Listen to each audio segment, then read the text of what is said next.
इस भव सागर तो पार करन दे लई ये जहाज जिन्हों अज आपां सारे नतमस्तक हुन्ने आ इस मनुखता की झोली दे विच पाया ताकि सारी मनुखता बिना किसी वितकरे बिना किसी भेदभाव तो इस पावन बाणी नूं पढ़ के विचार के अपना जीवन सोहना बना सके। सतगुरु जी ने यह तरस किया, रहमत की है। धन सतगुरु गुरु ग्रंथ साहब महाराज की बाणी जदों उस वेले प्रकाश की गई सी ते उदों पोथी आख्या गया सी। पोथी परमेश्वर का थान। सतगुरु साहब जी ने इस साडी झोली दे विच पाया ताकि आपां सारे इस पावन बाणी नूं पढ़ के विचार के अपना जीवन सोहना बना सकीए। ते मैं कई बार बेनती करया करदा संगत जी, जेकर अज सतगुरु की पावन बाणी नूं आपां विचार के ते बाणी अनुसार चलना शुरू कर दईए, सने मेरे साडे वर्गे जिन्ने भी ने, ते साडा समाज बड़ा सोहना बन सकदा है। सतगुरु की पावन बाणी वितकरे वास्ते कोई थां नहीं छड्डदी, क्योंकि अज जिन्ना कलेश है झगड़ा है वो गल वितकरे दी है। जदों आपां सतगुरु की बाणी पढ़ांगे ना ते साडियां दूरियां मुक जांदियां ने। सानूं पता लगदा है एक पिता एक सके हम बारिक तू मेरा गुर हाई। ते जदों एक बापू होवे सारे उसदे बच्चे होण, ये गल समझ आ जाए, फिर वड्डे छोटे उच्चे नीवें चंगे माड़े वास्ते विचार नहीं जे रहिंदी। फिर सारे अपने जापदे ने, कोई पराया नहीं जापदा। जिदण ये परायापन जिदण ये दूई खत्म हो जाए उदण फिर सारे बन्ने गवांढ विच भी परिवार विच भी बाहर विचरदियां भी उस परमात्मा का ही रूप दिसदा है। आपां कई बार गुरुद्वारा साहब आउंदे आ ते कोई मेरे वर्गा माड़ी जी गल आखे ना, चंगी गल ना आखे, ते आपां कहने भी नहीं आपां गुरु घरे बैठे आ, गुरु की गोद विच बैठे आ, इदां दी गल आपां नूं शोभा नहीं दिंदी, चंगी नहीं लगदी। ते क्या बात है जे सतगुरु की पावन बाणी नूं पढ़ के विचार के आपां बहिंदियां उठदियां तुरदियां फिरदियां कल्ले गुरु घर विच ही नहीं, जे राह जांदे भी तुरदे होईए ते गुरु चेता होवे, माड़ी गल वास्ते थां ना होए ते समाज ते आपे सोहना बन जाना। अज दे हालात जिहड़े ने, जिद्दां अज मल्ला मारन दा फिर दोबारा ट्रेंड चलिया होया है, एक दूजे दी पूंजी वो खोण दा जिहड़ा सारा सबब बन रहा है, एक देश दूजे देश नूं मुक्कियां दिखा रहे है। ते अज तो पहलां भी किसी विद्वान ने बड़ी प्यारी गल आखी सी, वो कहंदा भी जे मान लो तीजी वर्ल्ड वार लग जाए ते उस वेले बहुत बड़ा नुकसान होएगा संसार का। ते कहंदे भी जे वो तीजी वर्ल्ड वार लगे ते उस तो बाद जे कुछ को बंदे बच जाण ते उन्हां दा धर्म की होएगा, उन्हां दा ग्रंथ किहड़ा होएगा। ते उस विद्वान ने उस सज्जण ने विचार दित्ती सी, कहंदा धर्म सिख होएगा ते वो होणगे सतगुरु गुरु ग्रंथ साहब महाराज उन्हां दे ग्रंथ जिहड़े सर्ब सांझी वालता दी गल करदे। ते उन्हें फिर अगला सवाल नाल कर दिता, वो कहंदा भी की इस जंग नूं रोकिया नहीं जा सकदा। कहंदा रोक भी गुरु ग्रंथ साहब सकदे ने, जे गुरु ग्रंथ साहब दे विचार सारे मन लैण ते फिर लड़ाई वास्ते फिर झगड़े वास्ते कोई थां नहीं रहिंदी। उस वर्ल्ड वार तो भी बचया जा सकता है, नुकसान तो भी बचया जा सकता है जे गुरु ग्रंथ साहब महाराज की विचार मन ली जाए।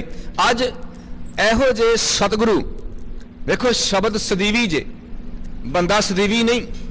मैनू एक बार भीखी लागे पिंड सी, उत्थे जाण दा मौका मिलिया बच्चों के पेपर लैण दा। उन्होंने जिहड़ी लाइब्रेरी हुंदी उत्थे कुर्सियां डाह के ते बच्चों का धार्मिक प्रीख्या का श्रोमणी गुरुद्वारा प्रबंधक कमेटी वालों धर्म प्रचार कमेटी वालों जो पेपर लिया जाता है, बच्चों को वजीफे दिते जाते हैं, उत्थे उन्हों का पेपर दिया। हुण उन्होंने कंध ते बड़ियां प्यारियां चीज़ां टंगियां सी। एक चीज़ मैनूं अज तक नहीं जे भुलदी, जो मेरा बाबा नानक साडी झोली विच पा के गया है।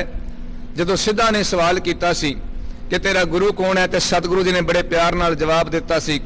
जदों उन्हें पूछया कवन गुरु जिसका तू चेला, ते बापू ने जवाब दिता सी शब्द गुरु सुरत तुम चेला। मेरा गुरु शब्द है। उन्हें लिख के लाया सी, कोई रशिया का राइटर सी, नाम मैनूं विसर गया है, ते उन्हें पंक्ति लिखी हुई सी, उत्थे अपनी गल लिखी हुई सी। उस राइटर के हस्ताक्षरां दे हेठ वो की सी, कहंदा तुसी लोकां नूं मार सकदे हो, तुसी ਲੋਕਾਂ ਨੂੰ ਮਾਰ ਸਕਦੇ ਹੋ, ਕਿਉਂਕਿ ਆਪਾਂ ਜਿੰਨੇ ਵੀ ਸੰਸਾਰ ਵਿੱਚ ਆਏ ਆ ਇੱਕ ਦਿਨ ਸੰਸਾਰ ਛੱਡ ਕੇ ਚਲੇ ਜਾਵਾਂਗੇ, ਸਦੀਵੀ ਰਹਿਣ ਵਾਲੇ ਨਹੀਂ। ਉਹ ਆਂਦੇ ਤੁਸੀਂ ਲੋਕਾਂ ਨੂੰ ਮਾਰ ਸਕਦੇ ਹੋ, ਤੁਸੀਂ ਲੇਖਕਾਂ ਨੂੰ ਵੀ ਮਾਰ ਸਕਦੇ ਹੋ। ਜਿਹੜੇ ਰਾਈਟਰਸ ਆ ਨਾ ਰਹਿਣਾ ਤੇ ਉਹਨਾਂ ਨੇ ਵੀ ਨਹੀਂ, ਉਹਨਾਂ ਨੂੰ ਵੀ ਮੁਕਾਇਆ ਜਾ ਸਕਦਾ ਹੈ, ਉਹਨਾਂ ਦੀ ਵੀ ਅਹੁਦੀ ਆ ਨਾ।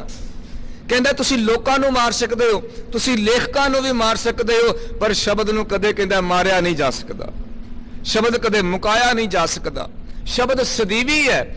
ਇਸੇ ਕਰਕੇ ਧੰਨ ਸਤਿਗੁਰੂ ਗੁਰੂ ਅਰਜਨ ਸਾਹਿਬ ਮਹਾਰਾਜ ਨੇ ਜੋ ਗੁਰੂ ਨਾਨਕ ਸਾਹਿਬ ਦੀ ਵਿਚਾਰ ਸੀ ਸ਼ਬਦ ਗੁਰੂ ਸੁਰਤ ਧੁਨ ਚੇਲਾ ਦੀ, ਉਹ ਸਾਰੀ ਬਾਣੀ ਇਕੱਤਰ ਕਰਕੇ ਤੇ ਸਾਡੀ ਝੋਲੀ ਦੇ ਵਿੱਚ ਪਾਈ ਹੈ।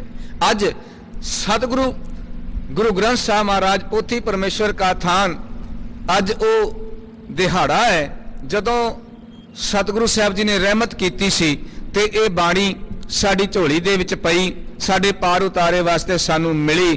ਤੇ ਆਓ ਵਿਚਾਰਾਂ ਉਸ ਵੇਲੇ ਵੀ ਜਦੋਂ ਗੁਰੂ ਅਰਜਨ ਸਾਹਿਬ ਜੀ ਨੇ ਪਹਿਲਾ ਪ੍ਰਕਾਸ਼ ਕੀਤਾ ਤੇ ਪਾਵਨ ਮੁੱਖ ਵਾਕ ਇਹੀ ਸੀ, ਸੂਹੀ ਮਹੱਲਾ ਪੰਜਵਾਂ, ਸੰਤਾਂ ਕੇ ਕਾਰਜ ਆਪ ਖਲੋਇਆ ਹਰ ਕੰਮ ਕਰਾਵਣ ਆਇਆ ਰਾਮ।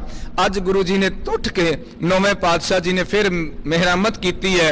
ਧੰਨ ਗੁਰੂ ਗ੍ਰੰਥ ਸਾਹਿਬ ਮਹਾਰਾਜ ਦੇ ਅੱਜ ਫਿਰ ਉਹੀ ਬਚਨ ਨੇ ਜੋ ਸਤਿਗੁਰੂ ਸਾਹਿਬ ਜੀ ਨੇ ਉਦੋਂ 1604 ਵਿੱਚ ਸਾਡੀ ਝੋਲੀ ਵਿੱਚ ਪਾਏ ਸਨ, ਸਾਨੂੰ ਬਖਸ਼ਿਸ਼ ਕੀਤੀ ਸੀ। ਅੱਜ ਫਿਰ ਉਹੀ ਬਚਨ ਸਾਨੂੰ ਬਖਸ਼ਿਸ਼ ਰੂਪ ਵਿੱਚ ਮਿਲੇ ਨੇ। ਆਪ ਸਮੂਹ ਸੰਗਤਾਂ ਨੂੰ ਅੱਜ ਦੇ ਇਸ ਦਿਹਾੜੇ ਦੀ ਲੱਖ ਲੱਖ ਵਧਾਈ ਹੋਵੇ।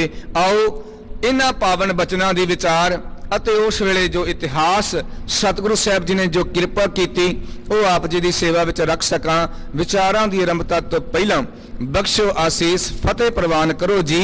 ਵਾਹਿਗੁਰੂ ਜੀ ਕਾ ਖਾਲਸਾ, ਵਾਹਿਗੁਰੂ ਜੀ ਕੀ ਫਤਿਹ। ਸਤਨਾਮ ਸ੍ਰੀ ਵਾਹਿਗੁਰੂ ਸਾਹਿਬ ਜੀ। ਸੋਹੇ ਮਹੱਲਾ ਪੰਜਵਾ, ਸੰਤਾਂ ਕੇ ਕਾਰਜ ਆਪ ਖਲੋਇਆ ਹਰ ਕੰਮ ਕਰਾਵਣ ਆਇਆ ਰਾਮ। ਸੂਹੀ ਮਹੱਲਾ ਪੰਜਵਾਂ ਗੁਰੂ ਅਰਜਨ ਸਾਹਿਬ ਜੀ ਦਾ ਉਚਾਰਨ ਕੀਤਾ ਸੂਹੀ ਰਾਗ ਵਿੱਚ। ਇਹ ਪਾਵਨ ਮੁਬਾਰਕ ਸ਼ਬਦ ਹੈ। ਸਤਿਗੁਰੂ ਗੁਰੂ ਗ੍ਰੰਥ ਸਾਹਿਬ ਮਹਾਰਾਜ ਜੀ ਦੇ ਪਾਵਨ ਅੰਗ 783 ਤੋਂ ਆਰੰਭ ਹੋ ਕੇ 84 ਤੇ ਤੱਕ ਸੁਭਾਇਮਾਨ ਹੈ। ਸਤਿਗੁਰੂ ਜੀ ਪਹਿਲੀ ਪਾਵਨ ਪੰਕਤੀ ਵਿੱਚ ਬਖਸ਼ਿਸ਼ ਸਾਨੂੰ ਕਰਦੇ ਨੇ, ਸੰਤਾਂ ਕੇ ਕਾਰਜ ਆਪ ਖਲੋਇਆ ਹਰ ਕੰਮ ਕਰਾਵਣ ਆਇਆ ਰਾਮ। ਉਹ ਮਾਲਕ ਦਾ ਸੁਭਾਅ ਜੇ, ਬਿਰਧ ਹੈ, ਉਹ ਆਪਣੇ ਪਿਆਰਿਆਂ ਦੇ ਸਾਰੇ ਕਾਰਜ ਉਹ ਆਪ ਕਰਦਾ ਜੀ। ਸਾਨੂੰ ਤੇ ਤਗੀਦ ਵੀ ਸੰਗਤ ਜੀ ਇਹੀ ਹੈ ਕਿ ਸਿੱਖ ਨੇ ਜਦੋਂ ਵੀ ਕੋਈ ਕਾਰਜ ਕਰਨਾ ਨਾ, ਆਰੰਭ ਕਰਨਾ ਹੈ, ਕਾਰਜ ਵਿੱਢਿਆ ਹੈ, ਤੇ ਉਹ ਗੁਰੂ ਅੱਗੇ ਦੋਵੇਂ ਹੱਥ ਜੋੜ ਕੇ ਅਰਦਾਸ ਕਰੇ ਤੇ ਗੁਰੂ ਆਪ ਸਹਾਈ ਹੁੰਦਾ ਜੀ। ਜਦੋਂ ਅਸੀਂ ਅਰਦਾਸ ਕਰਦੇ ਹਾਂ ਨਾ ਤੇ ਗੁਰੂ ਆਪ ਸਹਾਈ ਹੁੰਦਾ ਹੈ। ਸਾਨੂੰ ਹੁਕਮ ਇਹ ਹੈ, ਕੀਤਾ ਲੋੜੀ ਹੈ ਕੰਮ ਸੁਹਰਪੈ ਆਖੀ ਹੈ। ਇਕੱਲਾ ਵੀ ਵਿਆਹ ਦੇ ਕਾਰਜ ਵਿੱਚ ਪੜ੍ਹ ਲਈਏ ਹੀ ਨਹੀਂ, ਜਦੋਂ ਵੀ ਕੋਈ ਕਾਰਜ ਸਿੱਖ ਨੇ ਆਰੰਭ ਕਰਨਾ, ਜਦੋਂ ਵੀ ਕੋਈ ਕਾਰਜ ਇਸ ਨੇ ਸ਼ੁਰੂ ਕਰਨਾ ਹੈ, ਉਹ ਭਾਵੇਂ ਵਿਆਹ ਦਾ ਕਾਰਜ ਹੋਵੇ ਜਾਂ ਕੋਈ ਦੁਨਿਆਵੀ ਕਾਰਜ ਹੋਵੇ, ਮਕਾਨ ਦੀ ਨੀਂਹ ਰੱਖਣੀ ਹੈ, ਕੋਠੀ ਬਣਾਣੀ ਹੈ, ਕੋਈ ਵੀ ਕਾਰਜ ਹੈ, ਕਿਧਰੇ ਜਾਣਾ, ਤੇ ਸਤਿਗੁਰੂ ਕਹਿੰਦੇ ਪਹਿਲਾਂ ਗੁਰੂ ਅੱਗੇ ਅਰਦਾਸ ਕਰਿਆ ਕਰ। ਤੇ ਮੈਂ ਇੱਕ ਹੋਰ ਬੇਨਤੀ ਕਰਾਂ, ਸਾਡਿਆਂ ਤੇ ਬਜ਼ੁਰਗਾਂ ਦਾ ਸੁਭਾਅ ਇਦਾਂ ਦਾ ਸੀ। ਅਸੀਂ ਅੱਜ ਕੁਝ ਕੁ ਆਪਣੇ ਸਿਧਾਂਤ ਤੋਂ, ਅਕੀਦੇ ਤੋਂ ਥਿੜਕ ਗਏ ਹਾਂ, ਮਾਫੀ ਸਾਹਿਬ। ਸਾਡੇ ਤੇ ਬੜੀਆਂ ਹੋਰ ਥਾਵਾਂ ਬਣ ਗਈਆਂ ਨੇ ਜਿੱਥੇ ਜਾ ਜਾ ਕੇ ਅਸੀਂ ਲੰਮੇ ਪੈ ਪੈ ਮੱਥੇ ਪੈ ਟੇਕਦੇ ਹਾਂ।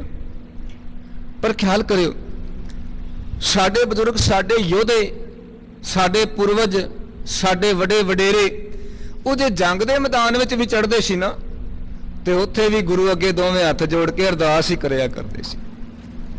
ਤੁਸੀਂ ਘੱਲੂਘਾਰਿਆਂ ਦੇ ਵੇਲੇ ਪੜ੍ਹੋ, ਉਦੋਂ ਸਿੱਖ ਜੰਗਲਾਂ ਵਿੱਚ ਰਹਿੰਦੇ ਜੇ, ਤੇ ਜਦੋਂ ਵੀ ਕਿਧਰੇ ਪਤਾ ਲੱਗੇ ਵੀ ਸਤਿਗੁਰੂ ਗੁਰੂ ਗ੍ਰੰਥ ਸਾਹਿਬ ਮਹਾਰਾਜ ਦਾ ਲਾਗੇ ਕਿਧਰੇ ਪ੍ਰਕਾਸ਼ ਹੈਗਾ, ਉਹ ਘੋੜਿਆਂ ਦੀ ਕਾਠੀਆਂ ਦੇ ਉੱਤੇ ਰੱਖ ਕੇ ਤੇ ਜੰਗਲ ਵਿੱਚ ਲਿਆ ਕੇ ਬਾਣੀ ਪੜਿਆ ਕਰਦੇ ਸਨ। ਉਹ ਗੁਰੂ ਅੱਗੇ ਅਰਦਾਸ ਕਰਿਆ ਕਰਦੇ ਸਨ, ਕਿਉਂਕਿ ਅਰਦਾਸ ਸਾਡੇ ਜੀਵਨ ਦਾ ਇੱਕ ਅਹਿਮ ਹਿੱਸਾ ਆ, ਮੁਕਾਮ ਹੈ ਅਰਦਾਸ ਦਾ ਸਾਡੇ ਜੀਵਨ ਦੇ ਵਿੱਚ।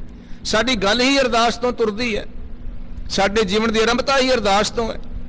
ਤੇ ਜੇ ਸਿੱਖਾਂ ਨੇ ਜੰਗਾਂ ਦੇ ਵਿੱਚ ਹਿੱਸਾ ਲਿਆ, ਭਾਵੇਂ ਉਹ ਮਿਸਲਾਂ ਦਾ ਟਾਈਮ ਹੈ, ਮਹਾਰਾਜਾ ਰਣਜੀਤ ਸਿੰਘ ਦਾ ਸਮਾਂ ਆ, ਤੇ ਗੁਰੂ ਗ੍ਰੰਥ ਸਾਹਿਬ ਦੇ ਅੱਗੇ ਖਲੋ ਕੇ ਅਟਕ ਦਰਿਆ ਤੁਸੀਂ ਸਾਰੇ ਜਾਣਦੇ ਹੋ, ਉਸ ਵੇਲੇ ਵੀ ਅਰਦਾਸ ਕੀਤੀ ਜਾਂਦੀ ਆ। ਇੱਥੇ ਤੱਕ ਜਿਹੜੇ ਤੁਸੀਂ ਪਿੱਛੇ ਜੇ ਵੀ ਵੇਖਿਆ ਵੀ ਛੋਟੇ ਸਰੂਪ ਲਗਭਗ 1.5 ਇੰਚ ਦੇ ਪੱਗਾਂ ਵਿੱਚ ਰੱਖਣ ਦੀ ਗੱਲ ਵੀ ਇੰਨੇ ਕੁ ਛਪਾਏ ਸੀ ਵਰਲਡ ਵਾਰ ਵੇਲੇ ਅੰਗਰੇਜ਼ਾਂ ਨੇ। ਉਹਦਾ ਕਾਰਨ ਸੀ ਸਿੱਖ ਫੌਜਾਂ ਆਖਦੀਆਂ ਜਦੋਂ ਤੱਕ ਅਸੀਂ ਗੁਰੂ ਗ੍ਰੰਥ ਸਾਹਿਬ ਮਹਾਰਾਜ ਦਾ ਪਾਠ ਨਹੀਂ ਕਰ ਲੈਂਦੇ, ਜਦੋਂ ਦੀਦਾਰ ਨਹੀਂ ਕਰ ਲੈਂਦੇ, ਜਦੋਂ ਗੁਰੂ ਅੱਗੇ ਅਰਦਾਸ ਨਹੀਂ ਨਾ ਕਰਦੇ, ਅਸੀਂ ਕਿਸੇ ਪਾਸੇ ਵੀ ਤੁਰਦੇ ਨਹੀਂ।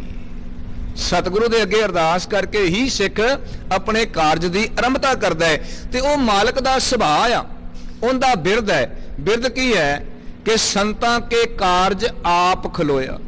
ਉਹ ਆਪਣਿਆਂ ਸੇਵਕਾਂ ਦੇ ਕਾਰਜਾਂ ਵਿੱਚ ਹਰ ਵੇਲੇ ਅੰਗ ਸੰਗ ਸਹਾਈ ਹੁੰਦਾ ਹੈ।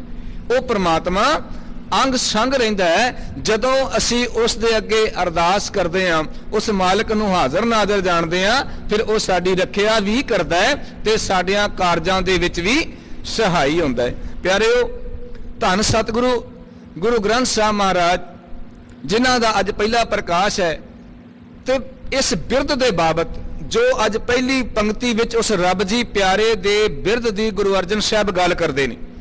ਭਾਈ ਗੁਰਦਾਸ ਜੀ ਨੇ ਨਾ ਉਹਦੇ ਬਿਰਧ ਨੂੰ ਥੋੜਾ ਜਿਹਾ ਵਿਆਖਿਆ ਕੀਤੀ, ਮਾਲਕ ਦੇ ਬਿਰਧ ਦੀ। ਆਪਾਂ ਹੁਣੇ ਹੀ ਆਸਾ ਕੀ ਵਾਰ ਦੀ ਸਮਾਪਤੀ ਤੇ ਵੀ ਬੜਾ ਪਿਆਰਾ ਸ਼ਬਦ ਪੜਿਆ ਹੈ, ਹਰ ਜੁਗ ਜੁਗ ਭਗਤ ਉਪਾਇਆ ਪੈਜ ਰੱਖਦਾ ਆਇਆ ਰਾਮ ਰਾਜੇ। ਉਹਦਾ ਸੁਭਾਅ ਉਹ ਪੈਜ ਰੱਖਦਾ ਆਪਣਿਆਂ ਸੇਵਕਾਂ ਦੀ। ਤੇ ਭਾਈ ਗੁਰਦਾਸ ਕਹਿੰਦੇ ਵੀ ਮੈਂ ਤੇ ਤੇਰਾ ਸੇਵਕ ਹੈ ਹੀ ਨਹੀਂ, ਮੇਰੇ ਚ ਤੇਰੇ ਸੇਵਕਾਂ ਵਾਲੇ ਗੁਣ ਹੀ ਨਹੀਂ। ਭਗਤ ਵਸ਼ਲ ਸੁਣ ਹੋਤ ਹੋ ਨਿਰਾਸ ਹਿਰਦੈ। ਮੈਂ ਸੁਣਦਾ ਵੀ ਤੁਸੀਂ ਆਪਣੇ ਆਪ ਭਗਤਾਂ ਨੂੰ ਪਾਰ ਕਰਨ ਵਾਲੇ ਹੋ, ਪਰ ਰੱਬ ਜੀ ਮੈਂ ਤੇ ਤੁਹਾਡੀ ਭਗਤੀ ਨਹੀਂ ਕੀਤੀ, ਮੇਰੇ ਵਿੱਚ ਤੁਹਾਡੀ ਭਗਤੀ ਵਾਲਾ ਬੰਦਗੀ ਵਾਲਾ ਗੁਣ ਹੀ ਨਹੀਂ। ਮੈਂ ਸੁਣਦਾ ਵੀ ਤੁਸੀਂ ਭਗਤਾਂ ਨੂੰ ਹੀ ਪਾਰ ਕਰਦੇ ਹੋ। ਪਤਿਤ ਪਾਵਨ ਸੁਣ ਆਸਾ ਉਰ ਧਾਰ ਹੋ। ਕਹਿੰਦੇ ਫਿਰ ਅਗਲੇ ਹੀ ਪਲ ਜਦੋਂ ਮੈਂ ਤੁਹਾਡੇ ਵਰਗੇ ਪਿਆਰਿਆਂ ਦੇ ਕੋਲੋਂ ਇਹ ਗੱਲ ਸੁਣਦਾ ਜੇ, ਕਿਹੜੀ ਕਿ ਤੁਸੀਂ ਪਤਿਤਾਂ ਨੂੰ ਵੀ ਧਰਮ ਤੋਂ ਡਿੱਗਿਆ ਹੋਇਆਂ ਨੂੰ ਵੀ ਚੁੱਕ ਕੇ ਗਲ ਨਾਲ ਲਾ ਲੈਂਦੇ ਜੇ। ਪਤਿਤ ਪਾਵਨ ਸੁਣ ਆਸਾ ਉਰ ਧਾਰ ਹੋ। ਮੈਂ ਫਿਰ ਆਸ ਬੰਨ ਲੈਣਾ ਮਨਾ, ਕੋਈ ਗੱਲ ਨਹੀਂ, ਜੇ ਤੂੰ ਅੱਜ ਤੱਕ ਬੰਦਗੀ ਨਹੀਂ ਕੀਤੀ, ਉਸ ਬਾਪੂ ਅੱਗੇ ਖਲੋ ਕੇ ਅਰਦਾਸ ਕਰ, ਉਹ ਤੇ ਨੀਵਿਆਂ ਨੂੰ ਵੀ ਚੁੱਕ ਕੇ ਗਲ ਨਾਲ ਲਾ ਲੈਂਦਾ ਹੈ। ਉਹਦਾ ਤੇ ਬਿਰਧ ਇਦਾਂ ਦਾ ਹੈ ਕਿ ਐਸੀ ਲਾਲ ਤੁਝ ਬਿਨ ਕੌਣ ਕਰੈ, ਗਰੀਬ ਨਿਵਾਜ ਗੁਸਈਆ ਮੇਰਾ ਮੱਥ ਹੈ। ਛਤਰ ਤਰੈ ਜਾਂ ਕੀ ਛੋਤ ਜਗਤ ਕੋ ਲਾਗੈ, ਤਾਂ ਪਰ ਤੂੰ ਹੀ ਢਰੈ। ਨੀਚਾ ਊਚ ਕਰਾ ਮੇਰਾ ਗੋਬਿੰਦ ਕਾਹੂ ਤੇ ਨਾ ਡਰੈ। ਨਾਮਦੇਵ ਕਬੀਰ ਤਿਲੋਚਨ ਸਦਨਾ ਸੈਨ ਤਰੈ। ਕਹੋ ਰਵਿਦਾਸ ਸੁਣੋ ਰੇ ਸੰਤੋ ਹਰ ਜੀਓ ਤੇ ਸਭੈ ਸਰੈ। ਉਹ ਮਾਲਕ ਸਾਰਾ ਕੁਝ ਕਰਨ ਵਾਲਾ ਜੀ, ਉਹਦੇ ਤੋਂ ਬਾਹਰ ਕੁਝ ਨਹੀਂ, ਸਾਰਾ ਕੁਝ ਉਸ ਮਾਲਕ ਦੇ ਹੁਕਮ ਦੇ ਵਿੱਚ ਹੈ। ਤੇ ਭਾਈ ਗੁਰਦਾਸ ਕਹਿੰਦੇ ਮੈਂ ਅਗਲੀ ਗੱਲ ਫਿਰ ਸੁਣਦਾ। ਪਤਿਤ ਪਾਵਨ ਸੁਣ ਆਸਾ ਉਰ ਧਾਰ ਹੋ, ਅੰਤਰ ਜਾਮੀ ਸੁਣ ਕੰਪਤ ਹੋ ਅੰਤਰਗਤ। ਪਰ ਇੱਕ ਹੋਰ ਖਿਆਲ ਆਂਦਾ ਮਨਾ, ਉਹ ਰੱਬ ਜੀ ਤੇ ਅੰਤਰਜਾਮੀ ਵੀ ਆ, ਉਹ ਤੇ ਸਾਰਿਆਂ ਦੇ ਦਿਲਾਂ ਦੀ ਜਾਣਨ ਵਾਲਾ ਨਾ। ਆਪਾਂ ਸ਼ਾਮਾਂ ਵੇਲੇ ਚੌਪਈ ਸਾਹਿਬ ਦੀ ਬਾਣੀ ਵਿੱਚ ਪੜ੍ਹਦੇ ਹਾਂ, ਘਟ ਘਟ ਕੇ ਅੰਤਰ ਕੀ ਜਾਣਤ ਭਲੇ ਬੁਰੇ ਕੀ ਪੀਰ ਪਛਾਨਤ। ਐ ਰੱਬ ਜੀ ਤੁਸੀਂ ਦਿਲਾਂ ਦੀਆਂ ਜਾਣਨ ਵਾਲੇ ਹੋ, ਤੁਸੀਂ ਤੇ ਸਾਰਿਆਂ ਦੇ ਅੰਦਰ ਬੈਠੇ ਹੋ ਨਾ, ਪਤਾ ਹੀ ਆ। ਮੇਰੇ ਵਰਗਾ ਕੋਈ ਮਾੜਾ ਕਰਮ ਕਰੇ ਨਾ ਸੰਗਤ ਜੀ, ਇੱਕ ਵਾਰਾਂ ਤਾਂ ਜ਼ਰੂਰ ਅੰਦਰੋਂ ਆਵਾਜ਼ ਨਿਕਲਦੀ ਆ ਵੀ ਆਹ ਕੰਮ ਮਾੜਾ, ਇਹ ਨਹੀਂ ਕਰਨਾ ਚਾਹੀਦਾ। ਉਹ ਵੱਖਰੀ ਗੱਲ ਹੈ, ਬੰਦਾ ਉਹ ਕੰਮ ਤੋਂ ਗੁਰੇਜ਼ ਕਰੇ ਜਾਂ ਨਾ ਕਰੇ, ਪਰ ਇੱਕ ਵਾਰੀ ਮਨ ਆਵਾਜ਼ ਜ਼ਰੂਰ ਦਿੰਦਾ ਹੈ। ਕਿਉਂ? ਕਿਉਂਕਿ ਮਨ ਉਸ ਰੱਬ ਜੀ ਦਾ ਅਸਲਾ ਹੈ। ਮਨ ਤੂੰ ਜੋਤ ਸਰੂਪ ਹੈ, ਆਪਣਾ ਮੂਲ ਪਛਾਣ ਸੁਭਾਅ। ਬੰਦਾ ਵਿਕਾਰਾਂ ਵਾਲਾ ਮਾੜੇ ਕਰਮਾਂ ਵਾਲਾ ਕਰੇਗਾ। ਖੈਰ, ਅੰਤਰਜਾਮੀ ਸੁਣ ਕੰਪਤ ਹੋ ਅੰਤਰਗਤ। ਡਰ ਜ਼ਰੂਰ ਜਾਣਾ, ਪਰ ਫਿਰ ਤੁਹਾਡੇ ਪਿਆਰਿਆਂ ਕੋਲੋਂ ਗੱਲ ਸੁਣਦਾ ਹੈ। ਦੀਨ ਕੈ ਦਿਆਲ ਸੁਣ ਭੈ ਭਰਮ ਟਾਰ ਹੋ। ਮੈਂ ਸੁਣਦਾ ਵੀ ਤੁਸੀਂ ਗਰੀਬਾਂ ਦੀਨਾਂ ਤੇ ਵੀ ਦਇਆ ਕਰਨ ਵਾਲੇ ਹੋ। ਫਿਰ ਮੈਂ ਆਪਣੇ ਜਿਹੜੇ ਭਰਮ ਨੇ, ਭੁਲੇਖੇ ਨੇ, ਉਹ ਸਾਰੇ ਡਰ ਭੁਲੇਖੇ ਉਹ ਦੂਰ ਕਰ ਦੇਣਾ। ਫਿਰ ਕਰਦਾ ਕੀ ਆ? ਫਿਰ ਤੁਹਾਡੀ ਸ਼ਰਨ ਦੇ ਵਿੱਚ ਪੈ ਜਾਣਾ ਕਿ ਤੁਸੀਂ ਆਪਣੇ ਸੇਵਕਾਂ ਦੀ ਪੈਜ ਰੱਖਣ ਵਾਲੇ ਹੋ। ਧੰਨ ਗੁਰੂ ਅਰਜਨ ਸਾਹਿਬ ਮਹਾਰਾਜ ਜਦੋਂ ਇਹ ਪਾਵਨ ਮੁੱਖ ਵਾਕ ਆਇਆ, ਸਤਿਗੁਰੂ ਸਾਹਿਬ ਜੀ ਨੇ ਕਿੰਨਾ ਵੱਡਾ ਕਾਰਜ ਕੀਤਾ। ਵੇਖੋ, पोथी परमेश्वर का थान। इड्डा कारज करन दे बाद जदों ये सतगुरु की बख्शिश हुई तो सतगुरु कहते ये सारा कारज उस मालिक ने आप कराया है। प्यारिओ अज भी जिद्दां दुकानां लगियां ना, उस वेले भी ये भरमार सी दुकानां दी। तुसीं नौवें पातशाह वेले सुनदे हो 22 मंजियां लगियां जे। उस तो बाद भी ये सिस्टम चलता रहा, क्योंकि जिदन गुरु नानक साहब जी ने एक दी गल कीती सी ना, ते जिहड़ी अनेकता वाली गल सी उन्हां नूं हजम थोड़ी होनी सी। उन्हां सारियां ने उदण तो विरोध शुरू किया, वार वार विरोध होया। 22 मंजियां भी विरोध विच सन ते गुरु ग्रंथ साहब महाराज की संपादना तो पहला, क्योंकि विचार गुरु अर्जन साहब महाराज ने की, जो बाणी गुरु नानक साहब जी ने एकत्र की सी ना, वो बनारस गए, बंगाल गए, सतगुरु साहब महाराष्ट्र गए, उदासियां दे विच जिन्नी भगत बाणी है वो सारी गुरु नानक साहब जी ने एकत्र की सी। बाबा फरीद कोल मटन विच गए, उत्थों उन्हां दी बाणी लैके आए। ये सारी बाणी नूं लिया के ते जदों गुरता गद्दी भाई लहणा जी नूं दित्ती, उन्हां नूं गुरु अंगद बनाया। ये सारी बाणी सतगुरु साहब जी ने उन्हां दे सपुरद कर दित्ती। ये बाणी गुरु अंगद साहब तो गुरु अमरदास महाराज के पास, गुरु अमरदास महाराज जी को, गुरु रामदास जी साहब जी कोल, ते जदों गुरु अर्जन साहब नूं गुरता गद्दी दित्ती गई, पहले गुरु की बाणी, भगत साहबाना की बाणी, गुरु के सिखां की बाणी, अते गुरु अर्जन साहब जी ने पहले 4 गुरुआं की बाणी नाल अपनी बाणी इकट्ठियां कीती। कारण की बनया, उस वेले बाबा पिरथी चंद ने बड़ी विरोधता की गुरु अर्जन साहब महाराज की, भी वड्डा भराता मैं आ ते गुरता गद्दी जिहड़ी आ मैनूं मिलनी चाहिए। उन्होंने ये अपना हक जानिया, सेवा नहीं जानी, क्योंकि गद्दी का वारस सेवा हुक्म विच रहन वालियां नूं बनाया गया है। गुरु नानक साहब जी ने अपने पुत्रां नूं प्रवान नहीं किया, माफ करियो मैनूं, उन्होंने भाई लहणे नूं एक सिख नूं प्रवान किया। क्यों? क्योंकि हुक्म दी मनन करके, पालना करके। गुरु अंगद साहब ने अपने पुत्रां नूं नहीं लागे लाया, उन्होंने प्रवान नहीं किया, क्योंकि हुक्म नहीं मनिया। ते अपने कुड़म उन्हां दे जिहड़ी धी है बीबी गुरु अंगद साहब जी की बच्ची, वो भतीजा नूह ने गुरु अमरदास महाराज दे, बाबा अमरदास जी, उन्हां दी सेवा तो खुश होकर गद्दी जिहड़ी सी अपने कुड़म नूं दित्ती। ते बाबा अमरदास जी ने अपने जवाई नूं, पुत्रां नूं पासे रख के अपने जवाई भाई जेठा जी नूं ये गुरता गद्दी दित्ती। हुण बाबा पिरथी चंद ने इस गल दा विरोध किया भी वड्डा मैं आ, गद्दी मैनूं मिलनी चाहिदी आ, ते छोटे नूं दे दित्ती। इस गद्दी दा वारस मैं। उन्होंने 2 बार लाहौर जाके शिकायत करके गुरु अर्जन साहब महाराज के उत्ते हमला भी करवाया, वक्री गल है। और रस्ते में ही निस्तो नाबूद हो गए सुलही ते सुलभी खान दोवें। फिर जो कोई वस ना चलिया तो गुरु हरगोबिंद साहब ते भी उन्होंने वार किए बाद रूप में, उत्थे भी पेश ना गई, क्योंकि वड जोधा बहुत परोपकारी है। जो उत्थे भी पेश ना गई, अखीर बाबा पिरथी चंद दा पुत्र मेहरबान उसने अपने कोलों जेड़ी सी ना वो बाणी ताकि संगतां नूं भुलेखा पाया जा सके। नानक पद वरत के, जो कि सिर्फ गुरु साहिबाना दा गुरता गद्दी दा अधिकार सी, वो पद वरत के ते बाणी उचारण जिहड़ी अपनी रचना उचारण करनी शुरू कर दित्ती। ते आप जी गुरु अमरदास महाराज जी दे पावन बचन पढ़दे हो, सतगुरु बिना होर कच्ची है, सतगुरु तो बिना बाकी सारी बाणी कच्ची। मैं कल ही सोशल मीडिया ते सुन रहा सी, ਜਿਹੜੀਆਂ दुकानां खुलियां ने ना वो हवाले दे रहे सन गुरु दे, जे सो चंदा उगवै सूरज चढ़ै हजार ते चानन होंदियां गुर बिन घोर अंधार। वो गुरु की लोड़ ते बाणी दियां तुकां दे हवाले दे दे के भी देखो पंजवें पातशाह भी कहंदे ने, दूजे पातशाह भी कहंदे, तीजे चौथे पातशाह भी कहंदे भी गुरु तो बिना चलना नहीं। फिर नाल वो अपनियां गल्लां जोड़ के दसी जांदे। भोले भाले लोग जिहड़े हुण जेड़े ते पग्गां बन के सिर फसा के बैठे, उन्हां दा ते कहना की उन्हां दे गाड़ी मर जाण वालियां नूं पूजण वाले जिहड़े सिੱਖੀ दी विरोधता करते रहे, उन्हां दा भी गुजारा नहीं। वो भी बाणी नूं वरत के ते लोकां नूं अपने पिछे भरमा के ला रहे ने। अज जो गल शब्द दी चलदी है ना, इत्थे भी थोड़ा सुचेत होण दी लोड़ है। अज शब्द दा नां वरत के साडे वास्ते शब्द है गुरु ग्रंथ साहब महाराज दी बाणी। एको नाम हुक्म है सतगुरु दिया बुझाए जियो।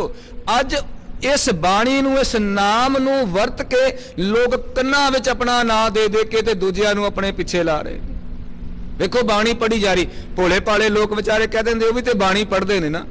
ਉਹ ਬਾਣੀ ਪੜ੍ਹ ਕੇ ਆਪਣੇ ਜਿਹੜੇ ਖਰੋੜੇ ਆ ਉਹਨਾਂ ਦੇ ਨਾਲ ਲੋਕਾਂ ਨੂੰ ਜੋੜ ਰਹੇ ਨੇ। ਉਹ ਜਿਹੜੇ ਮਰ ਜਾਣ ਵਾਲੇ ਬੰਦੇ ਨੇ ਉਹਨਾਂ ਦੇ ਨਾਲ ਜੋੜਿਆ ਜਾ ਰਿਹਾ। ਪਰ ਸਦੀਵੀ ਜੇ ਕੋਈ ਰਹਿਣ ਵਾਲਾ ਤੇ ਉਹ ਸ਼ਬਦ ਹੈ, ਸ਼ਬਦ ਤੋਂ ਬਿਨਾ ਕੁਝ ਵੀ ਸਦੀਵੀ ਨਹੀਂ ਹੈ।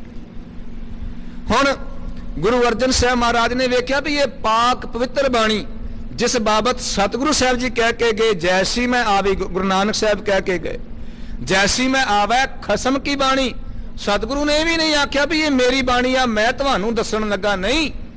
ਸਤਿਗੁਰੂ ਕਹਿੰਦੇ ਮੇਰੇ ਅਕਾਲ ਪੁਰਖ ਵਾਹਿਗੁਰੂ ਦੀ ਬਾਣੀ ਹੈ, ਇਹ ਉਸ ਦਾ ਹੁਕਮ ਹੈ।